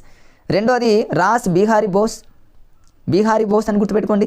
రెండోది రవీంద్రనాథ్ ఠాగూర్, అందరికీ తెలిసిందే. రవీంద్రనాథ్ ఠాగూర్ కన్ఫామ్ ఏం అంటాడు, నో డౌట్, ఏనా మన లాంగ్వేజ్కే ఎక్కువ ప్రయారిటీ ఇవ్వమంటాడు. బిపిన్ చంద్ర పాల్, లాల్ బాల్ పాల్, అతివాదుల్లో ఆ పాల్ మనకి ఒక పాల్ అంటే ఏమో ఒక మంచిది కాబట్టి ఆయన కూడా చెప్పండి. చిత్తరంజన్ దాస్, ఇవన్నీ మీకు ఈ చిత్తరంజన్ దాస్ కూడా ఐఎన్సీ సమావేశంలో మరి అధ్యక్షత వహించినటువంటి ఒక వ్యక్తి కాబట్టి వీళ్ళందరినీ మీరు లాజికల్గా గుర్తుపెట్టుకోండి ఫ్రెండ్స్. ఖచ్చితంగా రేపు ఎగ్జామ్లో అడగడానికి అవకాశం ఉంది. గతంలో అడిగాడు ఫ్రెండ్స్. నేను టెట్ అని రాశాను ఫ్రెండ్స్. టెట్ అని రాశానంటే ఎగ్జామ్లో వచ్చింది. సో ఫ్రెండ్స్ ఇట్లాంటి వాటిని ఇది మెయిన్గా నేను అకాడమీ బుక్ నుంచి చెప్తున్నా కాబట్టి ఫ్రెండ్స్, ఆల్రెడీ చదువుంటారు కాబట్టి. నెక్స్ట్ చూద్దాం ఫ్రెండ్స్ కంటిన్యూషన్లో. ఇక్కడ ఇక గాంధీ గారు అనంగంలోనే మనకు బేసిక్ ఎడ్యుకేషను. మరి హరిజన పత్రిక అనగానే మీకు గాంధీ గారే గుర్తుకొస్తారు, నో డౌట్. ఇది తెలియని వాళ్ళు ఎవరు ఉండరు. సో మన మాతృభాష గురించి ముఖ్యంగా చాలా అద్భుతంగా మాట్లాడింది ఎందులో అంటేనేమో హరిజన పత్రికలు ఎవరంటేనేమో మన జాతిపిత మహాత్మా గాంధీ అని గుర్తుపెట్టుకోండి, ఇది అందరికీ తెలుసు. సో దాని మీద బిట్ అడగలే కానీ ఇది మాత్రం అడిగేటటువంటి అవకాశం ఉంది ఫ్రెండ్స్, ఎందుకంటే చాలామంది చదవరు ఇలాంటి వాటిని. నెక్స్ట్ ఫ్రెండ్స్ చూద్దాం, కంటిన్యూషన్లో మనం వెళ్తే ఫ్రెండ్స్ చూద్దాం కంటిన్యూషన్లో కొంచెం ఫాస్ట్గా వెళ్తాం ఫ్రెండ్స్, ఎందుకంటే చాలా ఉన్నాయి. ఇంకా ఈ ఫస్ట్ ఇయర్ బుక్ మొత్తాన్ని ర్యాపిడ్గా ఫాస్ట్గా లాగిస్తే అధికార భాష ఇక్కడ చూడండి, మళ్ళీ టెట్ అని రాశానంటే ఏదో ఒక సెషన్లో బిట్ అడిగాడు కాబట్టి నేను అక్కడ నోట్ చేశాను. కాబట్టి ఈ ఏరియా కూడా ఇంపార్టెంట్. జనరల్గా ఉన్న ఏరియాని మీరు చూడండి ఫ్రెండ్స్, ఇక్కడ ఇది జనరల్గా ఉందిలే కానీ మీరు జనరల్గా చదువుకోండి ఫ్రెండ్స్, అది అంత కష్టమైంది ఏం కాదు, జనరల్గా చిన్నవి రైట్ ఫ్రెండ్స్. ఆ టాపిక్ అయిపోయింది. నెక్స్ట్ చాలా ఇంపార్టెంట్, శైశవ దశలో భాషా సముపార్జన చాలా ఇంపార్టెంట్ ఫ్రెండ్స్, ఎందుకంటే దీని మీద 1 or 2 బిట్స్ ఎప్పుడు అడుగుతానే ఉన్నాడు టెట్ డిఎస్సిలో. నేను అందుకని ఇక్కడ క్లియర్గా టెట్ అని ఇక్కడ మెన్షన్ చేశాను. చూద్దాం మరి ఇక్కడ ఏమేమి ఉన్నాయి ఏంటో చూద్దాం ఫ్రెండ్స్. ఇక భాషకు సంబంధించి టోటల్ ఇన్ఫర్మేషన్ అంతా ఉంటుంది, జంతువుల భాష, మానవుల భాష, ఇక జనరల్గా ఉన్న టాపిక్స్ ఇక్కడ ఉంటాయి ఫ్రెండ్స్. అది అంతా ఏమీ కాదు. ఇక్కడ చూడండి చాలాసార్లు అడిగాడు. ఇక్కడ చాలామంది కన్ఫ్యూజ్ అయ్యారు, అసలు ఉన్నాయా లేవా అనేది కూడా చాలామంది డౌట్. ఉన్నాయి, అకాడమీ బుక్లో ఉన్నాయి ఫ్రెండ్స్. ఇక్కడ చూడండి, ఇక్కడ ఈ భాషాభ్యాసనం మీద ఒక ఇద్దరు, మళ్ళీ భాషకు సంబంధించి ఒక ఇద్దరు స్టట్వర్ట్, అదేవిధంగా బ్లాచ్ అండ్ ట్రాగర్ వీళ్ళిద్దరు 2 నిర్వచనాలు ఇవ్వడం జరిగింది ఫ్రెండ్స్. ఒక ఆయన స్టట్వర్డ్, ఆల్రెడీ ఇంతకుముందు మీకు స్టార్టింగ్ లెసన్లోనే స్టట్వర్డ్ చెప్పడం జరిగింది ఫ్రెండ్స్. వట్ అంటే వార్డ్ అని గుర్తుపెట్టుకున్నా. వార్డు అంటే ఏదైనా ఒక నిర్వచనంలో 3 వర్డ్స్ ఇచ్చినప్పుడు అది స్టట్వర్డే. మరి ఇక్కడ ఏంటి, సభ్యులు అన్నాడు కదా ఫ్రెండ్స్. ఒక సమాజమునందల సభ్యులు అంటేనేమో సభ్యులు అంటే ఇక్కడ 3 సభ్యులు అని గుర్తుపెట్టుకోండి. సభ్యులని మీరు స్టట్వర్డ్తో గుర్తుపెట్టుకోండి సరిపోయింది. సభ్యులు అనే పదం ఇచ్చాడు అంటే ఫ్రెండ్స్ మీరు స్టట్వర్డ్, ఇట్లా స్టట్వర్డ్ని మీరు ఈజీగా గుర్తుపెట్టుకోవచ్చు ఫ్రెండ్స్. మరి ఇక్కడ బ్లాచ్ అండ్ ట్రాగర్ ఉంది, ఇది కూడా గతంలో దీని మీద కూడా బిట్ అడిగాడు ఫ్రెండ్స్, అందుకని క్లియర్గా టెట్లో ఇచ్చాడని రాసా. ఈ బ్లాచ్ అండ్ ట్రాగర్ని ఎలా గుర్తుపెట్టుకుంటారంటే, బ్లాచ్ అంటే బ్యాచ్ అని గుర్తుపెట్టుకోండి. బ్యాచ్ అంటే ఒక బ్యాచ్ అంటే ఒక బ్యాచ్ ఎవరైనా చూడండి, ఒక గుంపులాగా ఉంటారు, సముదాయంలాగా ఉంటారు. ఒక బ్యాచ్ ఏదైనా ఒక ఇంటర్మీడియట్ బ్యాచ్, డిగ్రీ బ్యాచ్ ఉంటారు కదా ఫ్రెండ్స్, అట్లా ఒక సముదాయంగా ఒక గ్రూప్ లాగా ఉంటారని గుర్తుపెట్టుకోండి. లేదా ట్రాగర్ అంటే ఏమో టైగర్ అని గుర్తుపెట్టుకోండి. ఏదైనా ఒక టైగర్ వచ్చిందనుకోండి, వాళ్ళందరూ కలిసి ఒక గుంపులాగా ఒక సముదాయంలాగా మరి దాన్ని ఎదుర్కొంటారని గుర్తుపెట్టుకోండి. Easy friends. ఎట్లయినా మీకు ఇంకా వేరే ఇంకేదైనా ఏమైనా ట్రిక్స్ లాగా గుర్తుపెట్టుకోండి. మీరు ఈ తెలుగు మెథడాలజీకి సంబంధించి ఈ డెఫినేషన్ ఇలానే గుర్తుపెట్టుకోవాలి, అంతేగాని బై హార్ట్ లాగా చదివారనుకోండి ఇట్స్ ఇంపాసిబుల్. ఇక అన్ని గుర్తురావు. మీకు ఒకవేళ గుర్తున్నా కూడా టైం ఎక్కువగా స్పెండ్ చేయాల్సి ఉంటుంది, రోజు రివిజన్ చేయాల్సి ఉంటుంది. ఇప్పుడు మీకు ఎక్కడైనా సముదాయం అనే పదం గుర్తొచ్చింది అనుకోండి, నేను ఇట్లా రౌండ్ చేసినటువంటి పదం మీ మైండ్ సెట్లోకి వస్తుంది. బ్లాచ్ అంటేనేమో బ్యాచ్ అని, ఇంటర్మీడియట్ బ్యాచ్ అని అంటే ఒక గుంపులాగా, ఒక గ్రూప్ లాగా. ట్రాగర్ అంటేనేమో టైగర్ వచ్చినప్పుడు ఒక సముదాయం అందరూ కలిసి ఇట్లా ఈ పదం ఇస్తాడు క్లియర్గా. సభ్యులు అనే పదం ఇస్తేనేమో స్టట్వర్డ్ అని గుర్తుపెట్టుకోండి. సభ్యులు అంటేనేమో ఒక 3 సభ్యులు, 3 పదాలు అట్లా లింక్ చేసుకుంటే ఈజీ ఫ్రెండ్స్ అంతే. తర్వాత కంటిన్యూస్లో చూద్దాం, డెఫినేషన్ ఏదో రాశాను నేను, గతంలో అడిగాడని, ఇవన్నీ అవసరం లేదు, జనరల్గా ఉన్న ఏరియా ఫ్రెండ్స్ ఇదంతా కూడా. ఇక్కడ ఒక ఐక్యరాజ్య సమితి ఒక డెఫినేషన్ అద్భుతంగా ఇవ్వడం జరిగింది, ఇది ఇంపార్టెంట్. ఐక్యరాజ్య సమితి అంటేనేమో యుఎన్ఓ, యునైటెడ్ నేషన్స్ ఆర్గనైజేషన్ వారు 1945 అక్టోబర్ 24 మనకు ఆ స్టోరీ అంతా తెలుసు. మరి యుఎన్ఓ అనగానే మనందరికీ తెలుసు ఫ్రెండ్స్. జస్ట్ ఈ డెఫినేషన్ చెప్పడానికి ముందు యుఎన్ఓ గురించి ఒక చిన్న మాట. యుఎన్ఓ అంటే ప్రపంచంలో ఉన్నటువంటి అన్ని దేశాల మధ్య గొడవలు రాకుండా శాంతియుతంగా ఆ గొడవల్ని పరిష్కరించడానికి, ఆ దేశాల మధ్య గొడవలు రాకుండా చూసుకుంటుంది. అంటే అన్ని దేశాలు, ఆ ఒక్క పదం గుర్తుంటే చాలు. ఇక్కడ చూడండి, ఎవరికైతే శారీరక, మానసిక, ఉద్వేగ, సాంఘిక, సైకాలజీలో ఉన్నాయి కదా ఫ్రెండ్స్, శారీరక, మానసిక, నైతిక, ఉద్వేగ, సాంఘిక ఇట్లాంటి పదాలు వస్తాయి కదా, ఇవన్నీ కంట్రీస్ అనుకోండి. ఇట్లా అన్ని రకాలు అంటే ప్రపంచంలో ఉన్నటువంటి అన్ని దేశాల మధ్య శాంతిని నెలకొల్పడమే ఐక్యరాజ్య సమితి. ఎవరికైతే ఇవన్నీ లక్షణాలు ఎవరికైతే ఉంటాయో అనుకోండి, శారీరక, మానసిక, తర్వాత రకరకాల దేశాలు అన్నట్టు రకరకాల ఇట్లా మీరు ఇట్లా గుర్తుపెట్టుకుంటే మీరు ఐక్యరాజ్య సమితి ఈజీ గుర్తుపెట్టుకోవచ్చు ఫ్రెండ్స్. ఇక్కడ రేపు ఎగ్జామ్లో ఎప్పుడైనా శారీరక, మానసిక, ఉద్వేగం అన్నాడు అనుకో, రకరకాల కంట్రీస్ అనమాట, ఇండియా అని, తర్వాత ఇంకోటి ఆఫ్ఘనిస్తాన్ అని, పాకిస్తాన్ అని, ఇంకో కంట్రీ ఇట్లా అన్ని కంట్రీస్ లాగా మీకు గుర్తొస్తే ఐక్యరాజ్య సమితి ఈజీ. ఇలా జస్ట్ ఒక హాస్యంగా అలా గుర్తుపెట్టుకోండి ఫ్రెండ్స్, ఎగ్జామ్లో మీరు ఈజీగా మార్క్ కొట్టేయచ్చు, అయిపోతుంది. నెక్స్ట్ చూద్దాం కంటిన్యూషన్లో. తర్వాత 3rd చాప్టర్ వచ్చేసి భాషా నైపుణ్యాల అభివృద్ధి, వెరీ వెరీ ఇంపార్టెంట్. ఈ భాషా నైపుణ్యాల అనగానే మనందరికీ గుర్తు వస్తాయి. ఇంగ్లీష్లో కూడా ఉంది ఈ టాపిక్, సేమ్ వస్తుంది friends, LSRW, listening, speaking, reading, writing అని సేమ్ అదే ఇంగ్లీష్లో ఉన్నటువంటి దాన్ని తెలుగులో దీన్ని ఎలా ఉంటుంది, తెలుగులో ట్రాన్స్లేషన్ చేసే శ్రవణం అని ఇట్లా రకరకాలుగా చాలా ఈజీగా ఉంటుంది ఫ్రెండ్స్. ఎక్కువ బిట్స్ గతంలో వచ్చినాయి, మళ్ళీ వస్తాయి. చూద్దాం అదేందో చూద్దాం. ఈ భాషా నైపుణ్యాలకు సంబంధించి ముందు LSRWలో లిజనింగ్ అంటే శ్రవణం ఫ్రెండ్స్. దీంట్లో జనరల్గా మీరు ఏం బై హార్ట్ చేయాల్సినటువంటి అవసరం లేదు, ఓ లాజికల్గా కొన్ని జనరల్గా చదువుకుంటే సరిపోతుంది. ఇందులో పెద్ద క్రిటికల్గా ఏముండో, ఈజీగా ఉంటుందిలే కానీ కన్ఫ్యూజ్లో పోగొట్టేటటువంటి సందర్భాలు కూడా ఎక్కువ ఉంటాయి. ఎందుకంటే ప్రయోజనాలు, పరిమితులు కొన్ని ఉంటాయి ఫ్రెండ్స్, మీకు చూపిస్తా. వాటిని కొంచెం గట్టిగా మీరు పట్టుకుంటే ఈజీగా మార్క్ కొట్టేయచ్చు. శ్రవణం మీద ఏముంటుంది, జనరల్గా మనం ఏం చేస్తాం, శ్రవణానికి సంబంధించి అంటే శ్రవణం అంటే వినడం, లిజనింగ్. ఈ లిజనింగ్కి సంబంధించి ఇవన్నీ జనరల్గా ఉన్నాయి ఫ్రెండ్స్, మీరు జనరల్గా చూడండి. ఈ తర్వాత శ్రవణం గురించి ఏమి ఉండదు. తర్వాత భాషణం అంటే స్పీకింగ్కి సంబంధించి భాషణం, ఇదే టాపిక్ డిఎడ్ సెకండ్ ఇయర్లో కూడా ఉంది ఫ్రెండ్స్, అక్కడ కూడా వస్తుంది. అక్కడ ఇంకా క్లారిటీగా ఉంది. ఇక్కడ ఏంటంటే లైట్గా ఫస్ట్ ఇయర్లో లైట్గా టచ్ చేసిండు. మీరు చూడండి, మీ దగ్గర 2 బుక్స్ ఆల్రెడీ చదివే ఉంటారు డిఎస్సి మిత్రులు. ఫస్ట్ ఇయర్లో జస్ట్ అట్లా టచ్ చేసింది కానీ సెకండ్ ఇయర్లో మాత్రం కొంచెం ఎక్కువ ఉంది. ఆ పార్ట్ 2లో దీని గురించి కొంచెం ఇంపార్టెంట్ ఉంది. అది ఆ ఇంపార్టెంట్ ఏరియాని కొంచెం కన్ఫ్యూజ్ ఉంటుంది. వాటిని కూడా మీకు లాజికల్గా అక్కడ చెప్తా ఫ్రెండ్స్. ఇక్కడ ఏంటంటే ఏముండవు, జస్ట్ భాషను, దీని యొక్క ప్రాధాన్యత అంటే స్పీకింగ్, తర్వాత ఉన్న పఠనము, లేఖనం, రీడింగ్ అండ్ రైటింగ్. ఈ రీడింగ్కి సంబంధించిన దాంట్లోనే ఇంపార్టెంట్ ఉన్నాయి ఫ్రెండ్స్. మీకు ఇంగ్లీష్లో అయితేనేమో రీడింగ్లో ఇంటెన్సివ్ రీడింగ్, ఎక్స్టెన్సివ్ రీడింగ్ అని ఇప్పుడు పట్టణంలో రకాలు అవి చూడండి ఇక్కడ వస్తున్నాయి. పట్టణంలో రకాలు ఒకటేమో ప్రకాశ పఠనం. ప్రకాశ పఠనం అంటే మనందరికీ తెలుసుగా ఫ్రెండ్స్, ప్రకాశవంతంగా ఒక ట్యూబ్ లైట్ ప్రకాశవంతంగా ఉంది అంటే ఏంది, ఒక ప్రకాశవంతంగా గట్టిగా మాట్లాడటం, అందరికి వినపడేటట్టు, ట్యూబ్ లైట్ అందరికీ కనపడేటట్టు, అట్లా అంటే గట్టిగా అందరికీ వినపడేటట్టు గట్టిగా చిన్నపిల్లలు బైహార్ట్ చేస్తూ ఉంటారు. అది ప్రకాశ పఠనం. ఇందులో ఏముంది ఫ్రెండ్స్, జస్ట్ మనం మామూలుగా ఓవరాల్గా చదువుకున్నా కూడా 4 ఆప్షన్లో ఈజీగా మనం క్యాచ్ చేయొచ్చు. ఇది పెద్ద కష్టమేం కాదు. ఇక ఇందులో మౌన పఠనం. మౌన పఠనం అంటే మనం మౌనంగా ఐస్ రీడింగ్ అంటారు ఫ్రెండ్స్, అది మౌనంగా చదువుకోవాలి. దీని మీద కూడా బిట్ అడగడు, కానీ మౌన పఠనం వల్ల ప్రయోజనాలు మీరు చదువుకోండి ఫ్రెండ్స్. ఏముండదు, జనరల్గా చదువుకుంటే ఈజీనే. వాగేంద్రాలకు ఎలాంటి శ్రమ ఉండదు. జస్ట్ ఏంటంటే మనం ఆలోచిస్తాం కాబట్టి. గ్రంథాలయాలు ఎక్కువగా యూజ్ చేసేటటువంటిది ఏం పఠనం అంటే మౌన పఠనం. అట్లా ఈ మౌన పఠనంలో కూడా కొన్ని పరిమితులు ఉన్నాయి, కొన్ని లోపాలు ఉన్నాయి. ఆ లోపాల గురించి క్లారిటీ ఉంది, మీరు చూసుకోండి. క్షుణ్ణ పఠనం ఒకటి, తర్వాత విస్తార పఠనం ఒకటి. క్షుణ్ణ పఠనాన్ని ఇంగ్లీష్లో ఏమంటారంటే ఇంటెన్సివ్ రీడింగ్ అంటారు క్షుణ్ణ పఠనాన్ని. మరి ఈ ఇంటెన్సివ్ రీడింగ్ అంటే క్షుణ్ణ పఠనం అంటే కన్ఫ్యూజ్ కానవసరం లేదు ఫ్రెండ్స్. ఇక్కడ ఇంటెన్సివ్ అంటేనేమో ఇన్నర్గా అనమాట, అంటే చాలా లోతుగా మనం చదవటం. ఫర్ ఎగ్జాంపుల్ మనం టెట్ ప్రిపేర్ అవుతున్నాం, అది ఇంటెన్సివ్ క్షుణ్ణ పఠనం.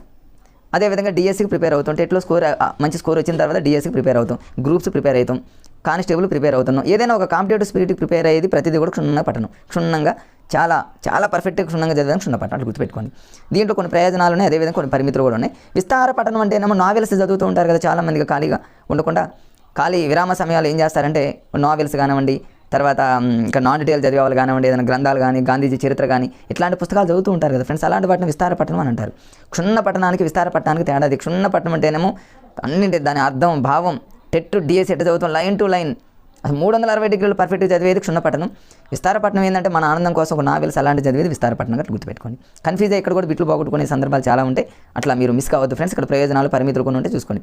ఇక ఆదర్శ పఠనం అంటే ఏం లేదు ఫ్రెండ్స్. క్లాస్లో ఒక టీచర్ చెప్తున్నప్పుడు పిల్లవాడు ఆ టీచర్ని ఫాలో అవుతూ, ఆ టీచర్ ఏదైతే చెప్పమంటాడో చెప్తూ, ఏదైతే రాయమంటాడో రాస్తూ ఆదర్శంగా పిల్లవాడు చేసేదాన్ని ఆదర్శ పఠనం అంటారు కదా. పెద్ద కష్టమేం కదా, ఒకసారి చూడండి సరిపోతుంది. వైయక్తిక పఠనం ఎప్పుడు ఎవరు చేయొద్దు, మీకు ఇంతకుముందు చాలాసార్లు చెప్పా ఫ్రెండ్స్. ఒంటరిగా మీరు ఎవరైతే టెట్ డిఎస్సి చదువుతారో వైయక్తికంగా పఠనం చేసేవి కొన్ని ఉంటాయి, ఇండివిజువల్గా చదువుతాం అవి కొన్ని ఉంటాయి, పర్సనల్ అవి. కానీ ఈ కాంపిటేటివ్ స్పిరిట్లో మాత్రం వైయక్తిక పఠనం అనేది మంచిది కాదు. మరి కాంపిటేటివ్ స్పిరిట్లో మాత్రం సామూహిక పఠనమే నాకు తెలిసి ఉత్తమమైనటువంటి పద్ధతి ఏంటంటే సామూహిక పఠనం. ఇక పఠన పూర్వ పఠనానంతరం ఇవన్నీ జనరల్గా ఉంటాయి ఫ్రెండ్స్. ఏదైనా మనం చదవడానికి ముందు, క్లాస్ చెప్పడానికి ముందు మనం ఏం చేస్తామంటే ఫ్లాష్ కార్డ్స్ అంట, వీటిని తెలుగులో మెరుపట్టాలి ఫ్రెండ్స్. ఇది చాలా ఇంపార్టెంట్ ఫ్రెండ్స్. ఇది ఫ్లాష్ కార్డ్స్ అనేది మనం డిఎడ్ బిఎడ్ వాళ్ళు చూడండి, జనరల్గా బిఎడ్ కంటే కూడా డిఎడ్ వాళ్ళు ఎక్కువగా ఫ్లాష్ కార్డ్స్ లేకుండా కూడా వాళ్ళు టీపీ చేయరు. లెసన్ ప్లాన్లో టీపీ వెళ్ళాలి అంటే మాత్రం ఫ్లాష్ కార్డ్స్, తర్వాత చార్ట్స్ ఎన్నో తీసుకెళ్తూ ఉంటారు. కాబట్టి మరి ఇప్పుడు బిఎడ్ కూడా మరి అంతకుముందులాగా 1 ఇయర్ కాదు, వాళ్ళు కూడా ఎక్స్ట్రాడినరీ టైం పెంచారు. కాబట్టి బిఎడ్ వాళ్ళు కూడా భయంకరంగా సిలబస్ రాస్తూ ఉన్నారు. వాళ్ళకి మరి బిఎడ్ వాళ్ళకి ఒకే ఒక మైనస్ ఏంటంటే ఫ్రెండ్స్, మరి స్కూల్ అసిస్టెంట్ ఒకటే ఉంది. మరి డిఎడ్ వాళ్ళకి మంచి అవకాశం ఉంది. కాబట్టి ఈ నెక్స్ట్ ఏపీ అయినా తెలంగాణ అయినా మిస్ అవ్వకుండా మంచిగా ప్రిపేర్ అవ్వండి ఫ్రెండ్స్. ఖచ్చితంగా చేసిన పొరపాట్లు మళ్ళీ చేయకుండా నేను చెప్పినవనే కాదు ఫ్రెండ్స్, మీకు ఆల్రెడీ నోటెడే కాబట్టి అలా ఫాలో అవుతూ ముందుకెళ్ళండి. చూద్దాం మెరుపాటలు. తర్వాత ఇంకేముంది ఫ్రెండ్స్, ఇక్కడ అక్షర చిత్రాలు చూపించడం, కథా చిత్రాలు చదివించడం జనరల్గా ఉంటాయి ఫ్రెండ్స్. చదువుకోండి కదా. కథ మరి పూరణాలు పూరించడము, సన్నివేశ వర్ణాలు ఇవన్నీ జనరల్గా ఉంటాయి ఫ్రెండ్స్. మామూలు చదువుకుని నియోజనాలు, కథా చిత్రాలు ఇవన్నీ జనరల్గా ఉంటుంది. కాబట్టి కొంచెం నేను ఫాస్ట్గా వెళ్తాను ఫ్రెండ్స్. ఇందులో ఏముండవు. ఉక్త లేఖనం అంటే ఇందులో ఎవరికి తెలియదు ఏముంది ఫ్రెండ్స్, డిక్టేషన్ అంటారు ఇంగ్లీష్లో. డిక్టేషన్ అంటే ఉక్త లేఖనం అంటే అందరికీ తెలిసిందే కదా ఫ్రెండ్స్. ఒక పిల్లవాడు కానీ ఒక టీచర్ కానీ కొన్ని పదాలు చెప్తున్నప్పుడు రాయటం. దానివల్ల ఏంటంటే కొన్ని మిస్టేక్స్ అనేవి సరి చేసుకోవచ్చు, మంచిగా ముందుకెళ్ళొచ్చు. తర్వాత ఈ ఉక్త లేఖనం తర్వాత ఇంకొకటి ఉంటుంది, దీనికి సంబంధించి ప్రయోజనాలు ఇవన్నీ ఉన్నాయి. తర్వాత దృష్ట లేఖనం అంటే ఏమో చూసి రాత, కాపీ రైటింగ్ రాస్తూ ఉంటుంది. దీనివల్ల ఏంటంటే మంచి హ్యాండ్ రైటింగ్ వస్తుంది. దీని యొక్క ప్రయోజనాలు, లక్షణాలు చాలా ఉంటాయి ఫ్రెండ్స్. ఏముంటే జనరల్గా ఈ లేఖన దోషాలు, నివారణ చర్యలు చాలా ఈజీ ఫ్రెండ్స్. ఇందులో మంచిగా చదువుకుంటే కష్టమైన వాటిని లాజిక్గా మనం ట్రిక్స్తో చదువుకుంటూ జనరల్గా ఉన్న వాటిని చదువుకుంటూ పోతే ఈజీ. ఇక భాషా పాఠ్యపుస్తకాలు, బోధనా శాస్త్ర అవగాహన. దీని మీద గతంలో ఏం అడిగాడు ఫ్రెండ్స్, జస్ట్ దీని మీద అడిగింది ఏంటంటే అకాడమిక్ స్టాండర్డ్స్ మీద గతంలో నేను చాలా వీడియోలు చేశాను. మరి విద్యా ప్రమాణాల మీద ఖచ్చితంగా బిట్టు లేకుండా మనందరికీ తెలిసినటువంటి విషయము ఎగ్జామ్ పేపర్ ఉండదు, మనందరికీ తెలుసు ఫ్రెండ్స్. కాకపోతే రీసెంట్గా వాడు ఏం చేస్తున్నాడు, భలే గమ్మత్తిస్తున్నాడు ఫ్రెండ్స్. విద్యా ప్రమాణాలకు సంబంధించి అంత ఈజీగా ఏమి ఇవ్వట్లా. గతంలో 2వ తేదీ 3వ తేదీ విద్యా ప్రమాణంలో కానిది ఏంటి అయింది, ఇప్పుడు అట్లా కాదు. విద్యా ప్రమాణాలకు సంబంధించి ఏదో ఒక మ్యాటర్ ఇచ్చి దేనికి సంబంధించింది అంటాడు, చిన్న వేరియేషన్తో ఇస్తాడు ఫ్రెండ్స్. మన తెలంగాణలో ఇచ్చాడు, చాలామంది మరి మిస్ అయ్యారు. అట్లాంటిది పోకుండా ఉండాలంటే మీరు ఏదైనా ఒక మంచిగా పర్ఫెక్ట్గా చదువుకోండి ఫ్రెండ్స్. ఈ విద్యా ప్రమాణాలకు సంబంధించి వినడం ఆలోచన ఇవన్నీ మీకు తర్వాత ఒక మంచి వీడియో చేస్తాను. ఇక్కడ జనరల్గా మెథడాలజీ బుక్లో ఇచ్చాడు ఫ్రెండ్స్. తెలుగు టెక్స్ట్ బుక్లో ఉన్నటువంటి ఆ విద్యా ప్రమాణాలను మీరు మంచిగా చూసుకుంటే సరిపోతుంది. ఇక్కడ కూడా అవసరం లేదు మీకు. ఇంకా ఆ విద్యా ప్రమాణాలను ఎలా గుర్తుపెట్టుకోవాలో కూడా మీకు చాలా వీడియోలు నా ప్లేలిస్ట్లో ఉన్నాయి, చూడండి ఫ్రెండ్స్. ఇక్కడ తర్వాత ఇక ఈ విద్యా ప్రమాణాలు ఇక్కడ ఈ లక్ష్యాల స్పష్టీకరణకు సంబంధించి మళ్ళీ కొంచెం మెథడాలజీకి సంబంధించి జ్ఞానాత్మక రంగం, భావ విస్తరంగం, మానసిక చలనాత్మక రంగం, బెంజమిన్ ఎస్ బ్లూమ్స్, ఇవన్నీ మనం చదివిందే ఫ్రెండ్స్. 1948 ఎక్కడ జరిగిందంటే బోస్టన్లో జరిగినటువంటి అమెరికన్ సైకలాజికల్ అసోసియేషన్ అక్కడ జరిగింది. ఇవన్నీ మీకు జనరల్గా 1948 ఒక్కటి గుర్తుపెట్టుకోండి ఫ్రెండ్స్. మనకు ఫ్రీడమ్ వచ్చినటువంటి ఒక 1 year తర్వాత అన్నట్టు గుర్తుపెట్టుకుంటే ఇది ఈజీ. ఇది చదువున్నారు కాబట్టి దీని గురించి ఏం అవసరం లేదు. కనీస అభ్యసన స్థాయిలు అంటేనేమో MLL అంటారు ఫ్రెండ్స్, మినిమం లెవెల్ లెర్నింగ్ అని అంటారు. ఈ కనీస అభ్యసన స్థాయి అనేది 1986 జాతీయ విద్యా విధానం ద్వారా వచ్చింది. అది ఒకటి చూసుకోండి, అది కష్టమైంది ఏం కాదు. దీని మీద అడిగాడు కాబట్టి నేను టెట్ అని రాసే ఫ్రెండ్స్ అక్కడ. తర్వాత మళ్ళీ ఇక్కడ విద్యా ప్రమాణాల మీద మళ్ళీ ఇక్కడ ఉన్నాయి, ఇక్కడ క్లియర్గా టెక్స్ట్ బుక్లో ఉన్నాయి ఫ్రెండ్స్. విద్యా ప్రమాణాలు అంటే ఏమో ధారాళంగా చదవడం, అర్థం చేసుకొని చెప్పడం. ఈ తెలుగులో విద్యా ప్రమాణాలను చాలా ఈజీగా గుర్తుపెట్టుకోవచ్చు. ఎట్లా అంటే LSRW ద్వారానే అన్నీ వచ్చేస్తాయి. ఫస్ట్ ఎల్ అంటే ఏమో లిజనింగ్, చూడండి, ధారాళంగా చదవడం, అర్థం చేసుకొని చెప్పడం. అంటే ఫస్ట్ ఇది కాదు ఫ్రెండ్స్. ఫస్ట్ చూడండి ఇక్కడ విద్యా ప్రమాణాలకు సంబంధించి ఫస్ట్ ఇది లిజనింగ్ అని ఉంటుంది, వినడం అనమాట. ఇక్కడ చూపిస్తా చూడండి మీకు. ఇక వినడం, ఆలోచించి మాట్లాడటం, ఇది ఫస్ట్ విద్యా ప్రమాణం. LSRWలో LSRWని గుర్తుపెట్టుకుంటే ఎల్ ఉంటుంది, ఎస్ ఉంటుంది, ఆర్ ఉంటుంది, W ఉంటుంది. తర్వాత క్రియేటివిటీ ఒకటి వస్తుంది ఫ్రెండ్స్. ఇక్కడ సృజనాత్మకత అనేది ఒకటి వస్తుంది. ఎక్స్ట్రాడినరీ వొకాబులరీ అనేది పదజాలం ఒకటి వస్తుంది. ఈ 2-3 గుర్తుపెట్టుకుంటే ఈ 4 + 7 ఒక 2 ఇట్లా ఈజీగా మీకు అకాడమిక్ స్టాండర్డ్స్ మీద మంచిగా ఒక వీడియో చేస్తా ఫ్రెండ్స్. ఇది కాకుండా తెలుగు టెక్స్ట్ బుక్ని ఫాలో అవుతూ మీకు ఒక మంచి వీడియో చేస్తాను. ఇది ఏంటంటే జనరల్గా మెథడాలజీలో ఇచ్చాడు కాబట్టి మీకు ఇక్కడ PDF చూపిస్తాను. మీ అందరికీ తెలిసిందే కాబట్టి ఒకసారి చూసుకోండి ఫ్రెండ్స్. తర్వాత ప్రణాళికల మీద బిట్ రాకుండా ఉంటుందా ఫ్రెండ్స్? మనందరికీ తెలిసినటువంటి విషయమేగా. అది ఏ మెథడాలజీ అయినా సరే ప్రణాళికల మీద బిట్ రావాల్సిందే. ఏంటి ప్రణాళికలకు సంబంధించి ఇయర్ ప్లాన్ అని, యూనిట్ ప్లాన్ అని, పీరియడ్ ప్లాన్ అని వినడానికి మనకి ఈజీగానే ఉన్నాయి, కానీ వాడు బిట్ మాత్రం చాలా అద్భుతంగా తయారు చేస్తాడు. మనం కన్ఫ్యూజ్ చేస్తాను ఫ్రెండ్స్. కన్ఫ్యూజ్ కాకూడదుగా జాగ్రత్తగా మీరు డిస్కషన్ చేయండి ఫ్రెండ్స్. ఎంత చదివినా కూడా మనకు అనిపిస్తుంది చదివినంతసేపు ఈజీ అనిపిస్తుంది. కానీ డిస్కషన్ చేస్తే ఏమవుతుందంటే ఫ్రెండ్స్ ఇంకా ఈజీ అవుతుంది. ఒంటరిగా డిస్కషన్ చేసిన వాళ్ళకి చేయని వాళ్ళకి ఎంత తేడా ఉంటుందంటే ఫ్రెండ్స్, డిస్కషన్ చేయకుండా చదివితే గుర్తుంటుంది, కానీ ఎగ్జామ్లో మనం పెట్టలేం కదంతే. అది ఆశ్చర్యం. డిస్కషన్ చేసిన వాళ్ళు ఎగ్జామ్లో కూర్చున్న తర్వాత 1-2 మిస్ అయినా మ్యాక్సిమం కవర్ చేస్తారు అంతే. చాలా యూజ్ ఉంటుంది ఫ్రెండ్స్ డిస్కషన్ చేయడం వల్ల. సో ఫ్రెండ్స్ మీరు మిస్ అవ్వద్దు. నెక్స్ట్ DSE AP వాళ్ళు టెట్ రాయిపోతున్నారు త్వరలో. మంచిగా డిస్కషన్కి ఎక్కువ ప్రయారిటీ ఇవ్వండి ఫ్రెండ్స్. టైం తక్కువ ఉన్నా సరే. ఎందుకు ఇన్నిసార్లు చెప్తున్నానంటే ఇవన్నీ నేను ఫేస్ చేశాను కాబట్టి మరలా మీకు చెప్తున్నా ఫ్రెండ్స్. మరి అలా మిస్ కావద్దు. నెక్స్ట్ మీరు జాబ్లో ఉండాలంటే మంచిగా డిస్కషన్ చేస్తూ ముందుకెళ్ళండి ఫ్రెండ్స్. తర్వాత ఇక్కడ చూడండి ఫ్రెండ్స్, TLMకి సంబంధించిన టాపిక్. ఈ TLM అంటే అందరికీ తెలుసుగా ఫ్రెండ్స్. ఇందులో ఏ మెథడాలజీలో చూసినా సరే TLM అనేది 3 రకాలుగా శ్రవ్య, దృశ్య శ్రవ్య, ఇవన్నీ మన అందరికీ తెలిసిందే ఫ్రెండ్స్. వాటికి సంబంధించిన ఐటమ్స్. శ్రవ్య అంటే రేడియో, టేప్ రికార్డర్, ఇవన్నీ చూడండి, CD, DVD ఇవన్నీ జనరల్గా ఉన్నాయి ఫ్రెండ్స్. ఇందులో నేను వీడి జోలికి ఏం పోను. మళ్ళీ 2 రకాలు, ఇండివిజువల్గా, గ్రూపు, TLM అని, మళ్ళీ దృశ్య శ్రవణ ఉపకరణాలని. ప్రత్యేక అవసరాలు కలిగినటువంటి విద్యార్థులకు మనం ఉపయోగించే బోధనాభ్యాసన సామాగ్రి ఫ్రెండ్స్ ఒక 1/2 పేజీ ఉంటుంది. ఇది కొంచెం జాగ్రత్తగా జనరల్గా చదువుకోండి. ఈ ఏరియా మీద కొంచెం బిట్ అడిగాడు కాబట్టి ఫ్రెండ్స్. ఇది TLM అనేది అందరికీ తెలిసిందే. ఇక ఇయర్ ప్లాను, ఇది చూడండి, ఇయర్ ప్లాన్ ఒకటి ఉంది, యూనిట్ ప్లాన్ ఒకటి ఉంది, పీరియడ్ ప్లాన్ ఒకటి ఉంది. ఈ 3 ప్లాన్ల మీద ఖచ్చితంగా బిట్టు. ఏ మెథడాలజీ అయినా బిట్ రాకుండా ఉండదు. క్లియర్గా మన ఫస్ట్ ఇయర్లో ఉంది ఇయర్ ప్లాన్. ఇయర్ ప్లాన్ తయారు చేసేది ఎవరు చెప్పండి ఫ్రెండ్స్? టక్కన మన మైండ్లోకి వస్తుంది ఇయర్ ప్లాన్ తయారు చేసేది అంటే మరి HM తయారు చేస్తారు. ఏ స్కూల్ అయినా ఆ స్కూల్ HM తయారు చేస్తారు.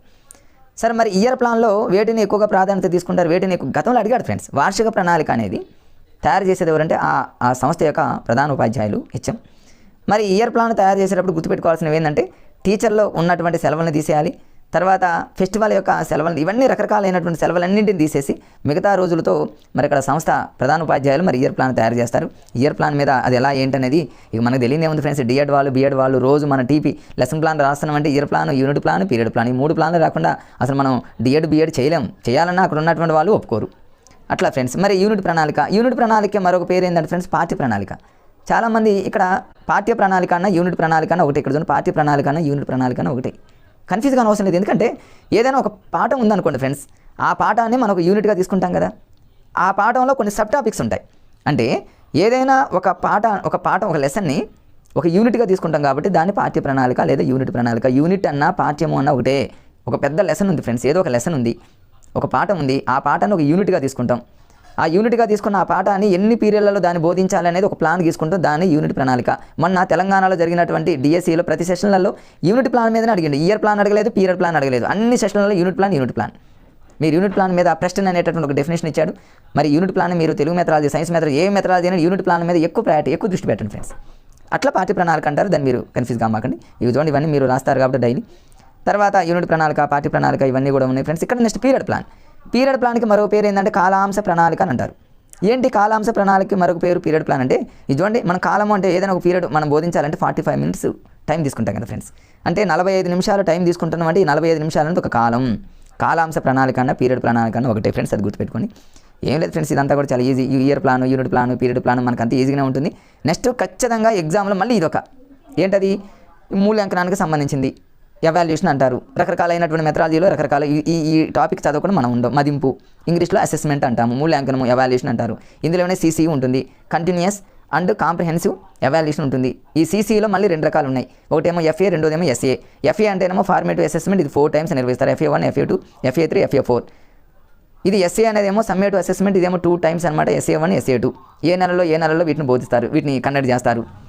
ఇట్లా అనమాట. మూల్యాంకనాలు మళ్ళీ 2 రకాల మూల్యాంకనాలు. నిర్మాణాత్మక మూల్యాంకనం, దీన్ని రూపణ మూల్యాంకనం అంటారు. రెండోది సంగ్రహణాత్మక మూల్యాంకనం, దీన్నే సంకలన మూల్యాంకనం అంటారు. దాన్ని రూపణ మూల్యాంకనం అంటే ఏమో ఫ్రెండ్స్, మనందరికీ తెలుసు, క్లాసుని బోధిస్తున్నప్పుడే మనం చేసేటటువంటి మూల్యాంకనాన్ని రూపణ మూల్యాంకనము లేదా నిర్మాణాత్మక మూల్యాంకనం అంటారు. వీటన్నిటికీ లాజిక్స్తో మనం చెప్పుకోవచ్చు. ఇంకా కొన్ని మెథడాలజీలో కొన్ని మూల్యాంకనాలు ఉంటాయి ఫ్రెండ్స్. ఇక్కడ మనకున్నటువంటి తెలుగు మెథడాలజీలో మనకున్నటువంటి వాటిని ఇప్పుడు మనం తీసుకుందాం. వేరే మెథడాలజీలో వేరే రకాలైనటువంటి కొన్ని మూల్యాంకనాలు ఒక 2-3 ఎక్స్ట్రా ఉంటాయి అనమాట. ఇక్కడ చూద్దాం, అవన్నీ మనం కంటిన్యూషన్లో చూద్దాం. ఇక్కడ మూల్యాంకనం, మదింపు అంటే ఏంది ఫ్రెండ్స్, ఇప్పుడే మీకు చెప్పే కదా, మదింపు అంటేనేమో అసెస్మెంట్ అంటారు. ఏంటి అసెస్మెంటు? క్లాసులో ఒక పిల్లవాడు టీచర్ చెప్పే క్లాసుని వింటున్నాడా లేదా, మదింపు మనం చేస్తూనే ఉంటాం. క్లాసులో ఒక పిల్లవాడు మన మాట మంచిగా విన్నాడు అనుకోండి, మనం చెప్పేటప్పుడు వింటాం, కానీ వాడి బిహేవియర్ ఎలా ఉంది, క్లాస్లో ఉంటున్నాడా లేకపోతే బయట తిరుగుతున్నాడా, ఇట్లా వాళ్ళని అసెస్మెంట్ చేస్తాం. వాడు మంచిగా ఉన్నాడు అనుకో, పర్ఫెక్ట్గా మనం 10కి 10/10 మార్క్స్ ఇస్తాం. ఇదే మనం ఎగ్జామ్ కండక్ట్ చేయం. మదింపు అంటే ఫ్రెండ్స్, అసెస్మెంట్ అంటే జనరల్గా వాడికి ఉన్నటువంటి లెక్కలు బాగా చేస్తున్నాడా, జట్టులో ఉంటుండా, ఒంటరిగా ఉంటుండా, పర్ఫెక్ట్గా ఉంటుండా, చదివేటప్పుడు మనంతా గమనిస్తుండా, టీచర్ని ఫాలో అవుతున్నానే చూస్తాం. దాన్ని అసెస్మెంట్ అంటాం. దాన్ని అట్లా గుర్తుపెట్టుకోండి. ఇక అసెస్మెంట్ యొక్క ఎయిమ్స్ అనమాట, మదింపు ప్రయోజనాలు అట్లా మూల్యాంకనం అంటే ఫ్రెండ్స్ మన అందరికీ తెలుసు కదా, ఎవాల్యుయేషన్ అని అంటారు. ఎవాల్యుయేషన్ అంటే ఒక పిల్లవాడు పాఠం మొత్తం విన్న తర్వాత ఆ పిల్లవాళ్ళలో కనుక మంచి మార్పు, ఎలాంటి మార్పు వచ్చింది, ఒక పర్ఫెక్ట్గా పిల్లవాడు ఆ క్లాస్ని మంచిగా విన్నాడు అనుకో, వెరీ గుడ్ అంటాం, లేకపోతే గుడ్ అంటాం, ఎక్సలెంట్ అంటాం. మనం కొన్ని పదాలను వాడతాం, వెరీ గుడ్, ఎక్సలెంట్. అలా వాడుతున్నామంటే ఎవాల్యుయేషన్ చేస్తామని అర్థం అనమాట.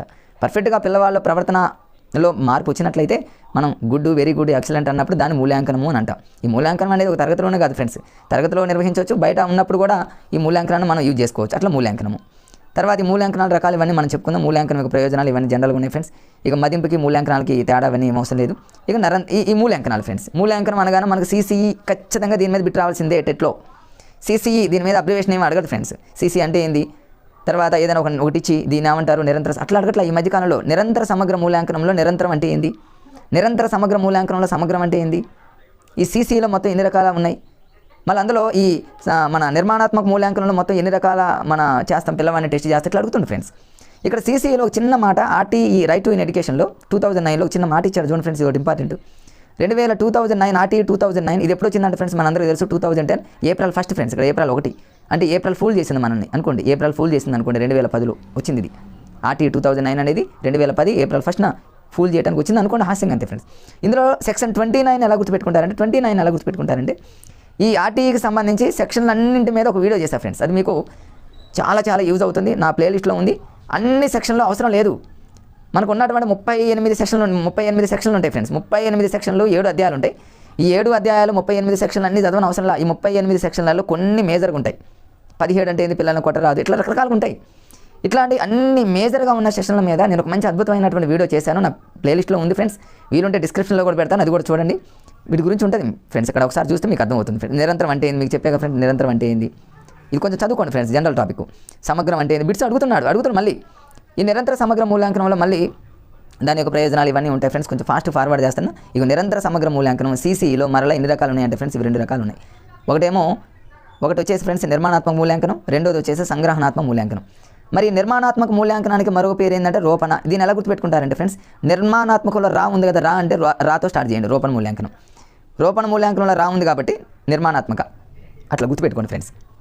సంగ్రహణాత్మక మూల్యాంకనం దాన్ని ఏమంటారంటే ఇంకొక పేరు ఫ్రెండ్స్. సంగ్రహణాత్మక మూల్యాంకనం మరో పేరు ఏంటంటే సంకలన మూల్యాంకనము అని అంటారు. అంటే ఈ ఎగ్జామ్ అనేది ఫ్రెండ్స్ మనం ఎస్ఏ అంటారు కాబట్టి SA1 SA2 అంటే ఏదైనా కొంత టైం కేటాయించి కొన్ని చాప్టర్లు కంప్లీట్ అయిన తర్వాత, కొన్ని FAలు కంప్లీట్ అయిన తర్వాత మనం కంటిన్యూ చేసేది సంగ్రహణాత్మక మూల్యాంకనం. వాటి గురించి మీ అందరికీ తెలుసు. జస్ట్ ఒకసారి ఏదో రెఫర్గా ర్యాపిడ్గా మనం చదువుకుంటున్నాం అంతే ఫ్రెండ్స్. ఈ రూపణ మూల్యాంకనం నిర్మాణాత్మక మూల్యాంకనం అంటే FA1 ఇప్పుడే చెప్పాక ఫ్రెండ్స్. క్లాసులో మనం పాఠం చెప్తూ ఉన్నప్పుడు మనం చేసేటటువంటి అన్నీ కూడా ఫ్రెండ్స్ ఏంటి, మనం పాఠం చెప్తూ ఉన్నప్పుడు ఏమేమి చేస్తాం. నెంబర్ 1 ఇక్కడ ఏం చేస్తామంటే ఫ్రెండ్స్, ఇవి అడిగాడు గతంలో ఎన్నోసార్లు అడిగాడు, మీ అందరికీ తెలిసి వెరీ వెరీ వెరీ ఇంపార్టెంట్ ఇది. ఒకటి ఏం చేస్తామంటే నిర్మాణాత్మక మూల్యాంకనం, రూపణ మూల్యాంకనంలో ఫస్ట్ మనం పాఠం చెప్తూ ఉన్నప్పుడే పిల్లల భాగస్వామ్యము ప్రతిస్పందన అంటే ఏంది, వాళ్ళు ఎలా ప్రతిస్పందిస్తున్నారు, వాళ్ళు గ్రూప్గా ఉంటున్నారా, మన పాఠం మంచిగా వింటున్నారా, వాళ్ళు మనం అడగగానే రెస్పాండ్ అవుతున్నారా, ఇట్లా దాన్ని బట్టి మనం వాళ్ళకి మార్కులు ఇవ్వడం జరుగుతుంది. దాన్ని పిల్లల భాగస్వామ్యము ప్రతిస్పందన, ఇది దేని కిందకు వచ్చింది అన్నాడు గతంలో. పిల్లల భాగస్వామ్యము ప్రతిస్పందన అనేది నిర్మాణాత్మక మూల్యాంకనం లేదా రూపణ మూల్యాంకనము లేదా నిర్మాణాత్మక మూల్యాంకనానికి సంబంధించి క్రింది వాటిలో సరికానిది అని ఇందులో ఒక 3 ఇచ్చి ఇంకోటి వేరేది ఇస్తాడు ఫ్రెండ్స్. సరి అయినదని ఇందులో 1 ఇచ్చి వేరే 3 ఇస్తాడు. ఎట్లా ఇచ్చినా ఈ 4ని మీరు రూపణ మూల్యాంకనానికి లింక్ చేసుకోవాల్సిందే. రెండోది పిల్లలు రాసినటువంటి అంశాలు, అది నోట్బుక్లు కావచ్చు, అసైన్మెంట్లు కావచ్చు, ఇంకేదైనా కావచ్చు, ప్రాజెక్ట్ వర్క్లు కావచ్చు. ప్రాజెక్ట్ వర్క్లు అంటే ఇక్కడికి లాస్ట్కి వస్తుంది రండి ఫ్రెండ్స్. అసైన్మెంట్లు కానీ నోట్బుక్లు కానీ ఇవన్నీ కూడా పిల్లలు రాసిన అంశాల కిందకు వస్తుంది. ఇక మూడోది లఘు పరీక్ష, ఇది మనం 20 మార్క్స్ కండక్ట్ చేస్తాం, మిగిలినవన్నీ 10 మార్క్స్తో కండక్ట్ చేస్తాం ఫ్రెండ్స్. ప్రాజెక్టు పనులు ఇవన్నీ కూడా రూపణ మూల్యాంకనం కిందకు వస్తాయి. సో ఫ్రెండ్స్ వీటిని మీరు మిస్ కావద్దు, చదివే ఉంటారు కాబట్టి మరొకసారి ర్యాపిడ్గా మీకు ఎక్స్ప్లెయిన్ చేశాను. ఈ చూడండి మళ్ళీ 4 క్లియర్గా ఇచ్చాడు ఎన్ని మార్కులు అనేది. పిల్లల భాగస్వామ్యం ప్రతిస్పందన అంటే నెంబర్ 10, ఒక లఘు పరీక్ష మాత్రమే 20 ఫ్రెండ్స్, అన్ని 10 టోటల్గా 50 అని గుర్తుపెట్టుకోండి. రూపణ మూల్యాంకనం FA1 FA2 FA3 FA4, FAలు మొత్తం 4 ఉంటాయి friends, 1 2 3 FA1 FA2 FA3 FA4 అని గుర్తుపెట్టుకోండి. కానీ ఎగ్జామ్లో ఈ మధ్యకాలంలో పిల్లలు రాసిన అంశాలు ఏదో ఒక లైన్ ఇచ్చి రూపణ మూల్యాంకనానికి సంబంధించి క్రింది వాళ్ళు దేనికి చెందింది అంటాడు. పిల్లలు రాసిన అంశాలని, ప్రాజెక్టు పనులని, ప్రతిస్పందనలని, లఘు పరీక్ష అని ఇట్లా ఇస్తున్నాడు ఫ్రెండ్స్. అందుకని లోపల ఉన్నటువంటి మ్యాటర్ని కూడా దాని లఘు పరీక్ష, తర్వాత ప్రాజెక్టు పనులు వాటిని కూడా మీరు ఫాలో అప్ చేయండి. ఇక సంగ్రహణాత్మక మూల్యాంకనం, దీన్నే మనం సమ్మేటివ్ అసెస్మెంట్ అని అంటాం. SA1 ఉంటుంది ఫ్రెండ్స్, SA2 ఉంటుంది. జనరల్గా మేము SA1 SA2 అనేది రేపు మీరు స్కూళ్ళలో ఆల్రెడీ చాలామంది స్కూళ్ళలో చెప్పినటువంటి అనుభవం ఉంటుంది కాబట్టి వీటి గురించి మీకు తెలుసు ఫ్రెండ్స్. తర్వాత ఈ సమ్మేటివ్ 1 అయితే మాత్రం నవంబర్ డిసెంబర్ ఫ్రెండ్స్, ఇయర్ ఎండింగ్లో చేస్తాము. తర్వాత మరలా మార్చి ఏప్రిల్లో సమ్మేటివ్ 2ని మనం కండక్ట్ చేస్తాము. ఆ రెండింటిని కూడా గుర్తుపెట్టుకోవడానికి ప్రయత్నం చేయండి. ఇక సంగ్రహణాత్మక మూల్యాంకనం అనేది ఎలా ఉంటుంది. నెక్స్ట్ ఇక D.Ed ఫస్ట్ ఇయర్లో క్లైమాక్స్కి వచ్చినట్లయితే అభ్యాసం కొరకు మదింపు ఇట్లా ఉంటుంది ఫ్రెండ్స్. దీని గురించి ఒక జస్ట్ జనరల్గా చదువుకోండి, వేరే మెథడాలజీలో కూడా ఇది వస్తుంది కాబట్టి దీన్ని అంతగా నేను ఫాలో అప్ చేయను. జనరల్గా ఇది ఫ్రెండ్స్. తర్వాత బ్లూ ప్రింట్ గురించి ఈ ఫస్ట్ ఇయర్లో చాలా తక్కువ ఉంది, సెకండ్ ఇయర్లో ఉంది, నేను అక్కడ చెప్తాను. బ్లూ ప్రింట్ అని అంటారు, నీలి చిత్రాలు అని అంటారు. బ్లూ ప్రింట్ అంటే ఈ బ్లూ ప్రింట్కి సంబంధించి బిట్లు కూడా చాలాసార్లు అడిగాడు. ఈజీగా మనం క్యాచ్ చేయొచ్చు ఫ్రెండ్స్, ఎందుకంటే మనం D.Ed B.Ed అనగానే మనం ఏది చేసినా కూడా బ్లూ ప్రింట్ ద్వారానే మనం అన్నీ రాస్తాం కాబట్టి మనం ఈజీగా రాసుకోవచ్చు. సో ఫ్రెండ్స్ ఇది ఓకే, బాయ్ ఫ్రెండ్స్.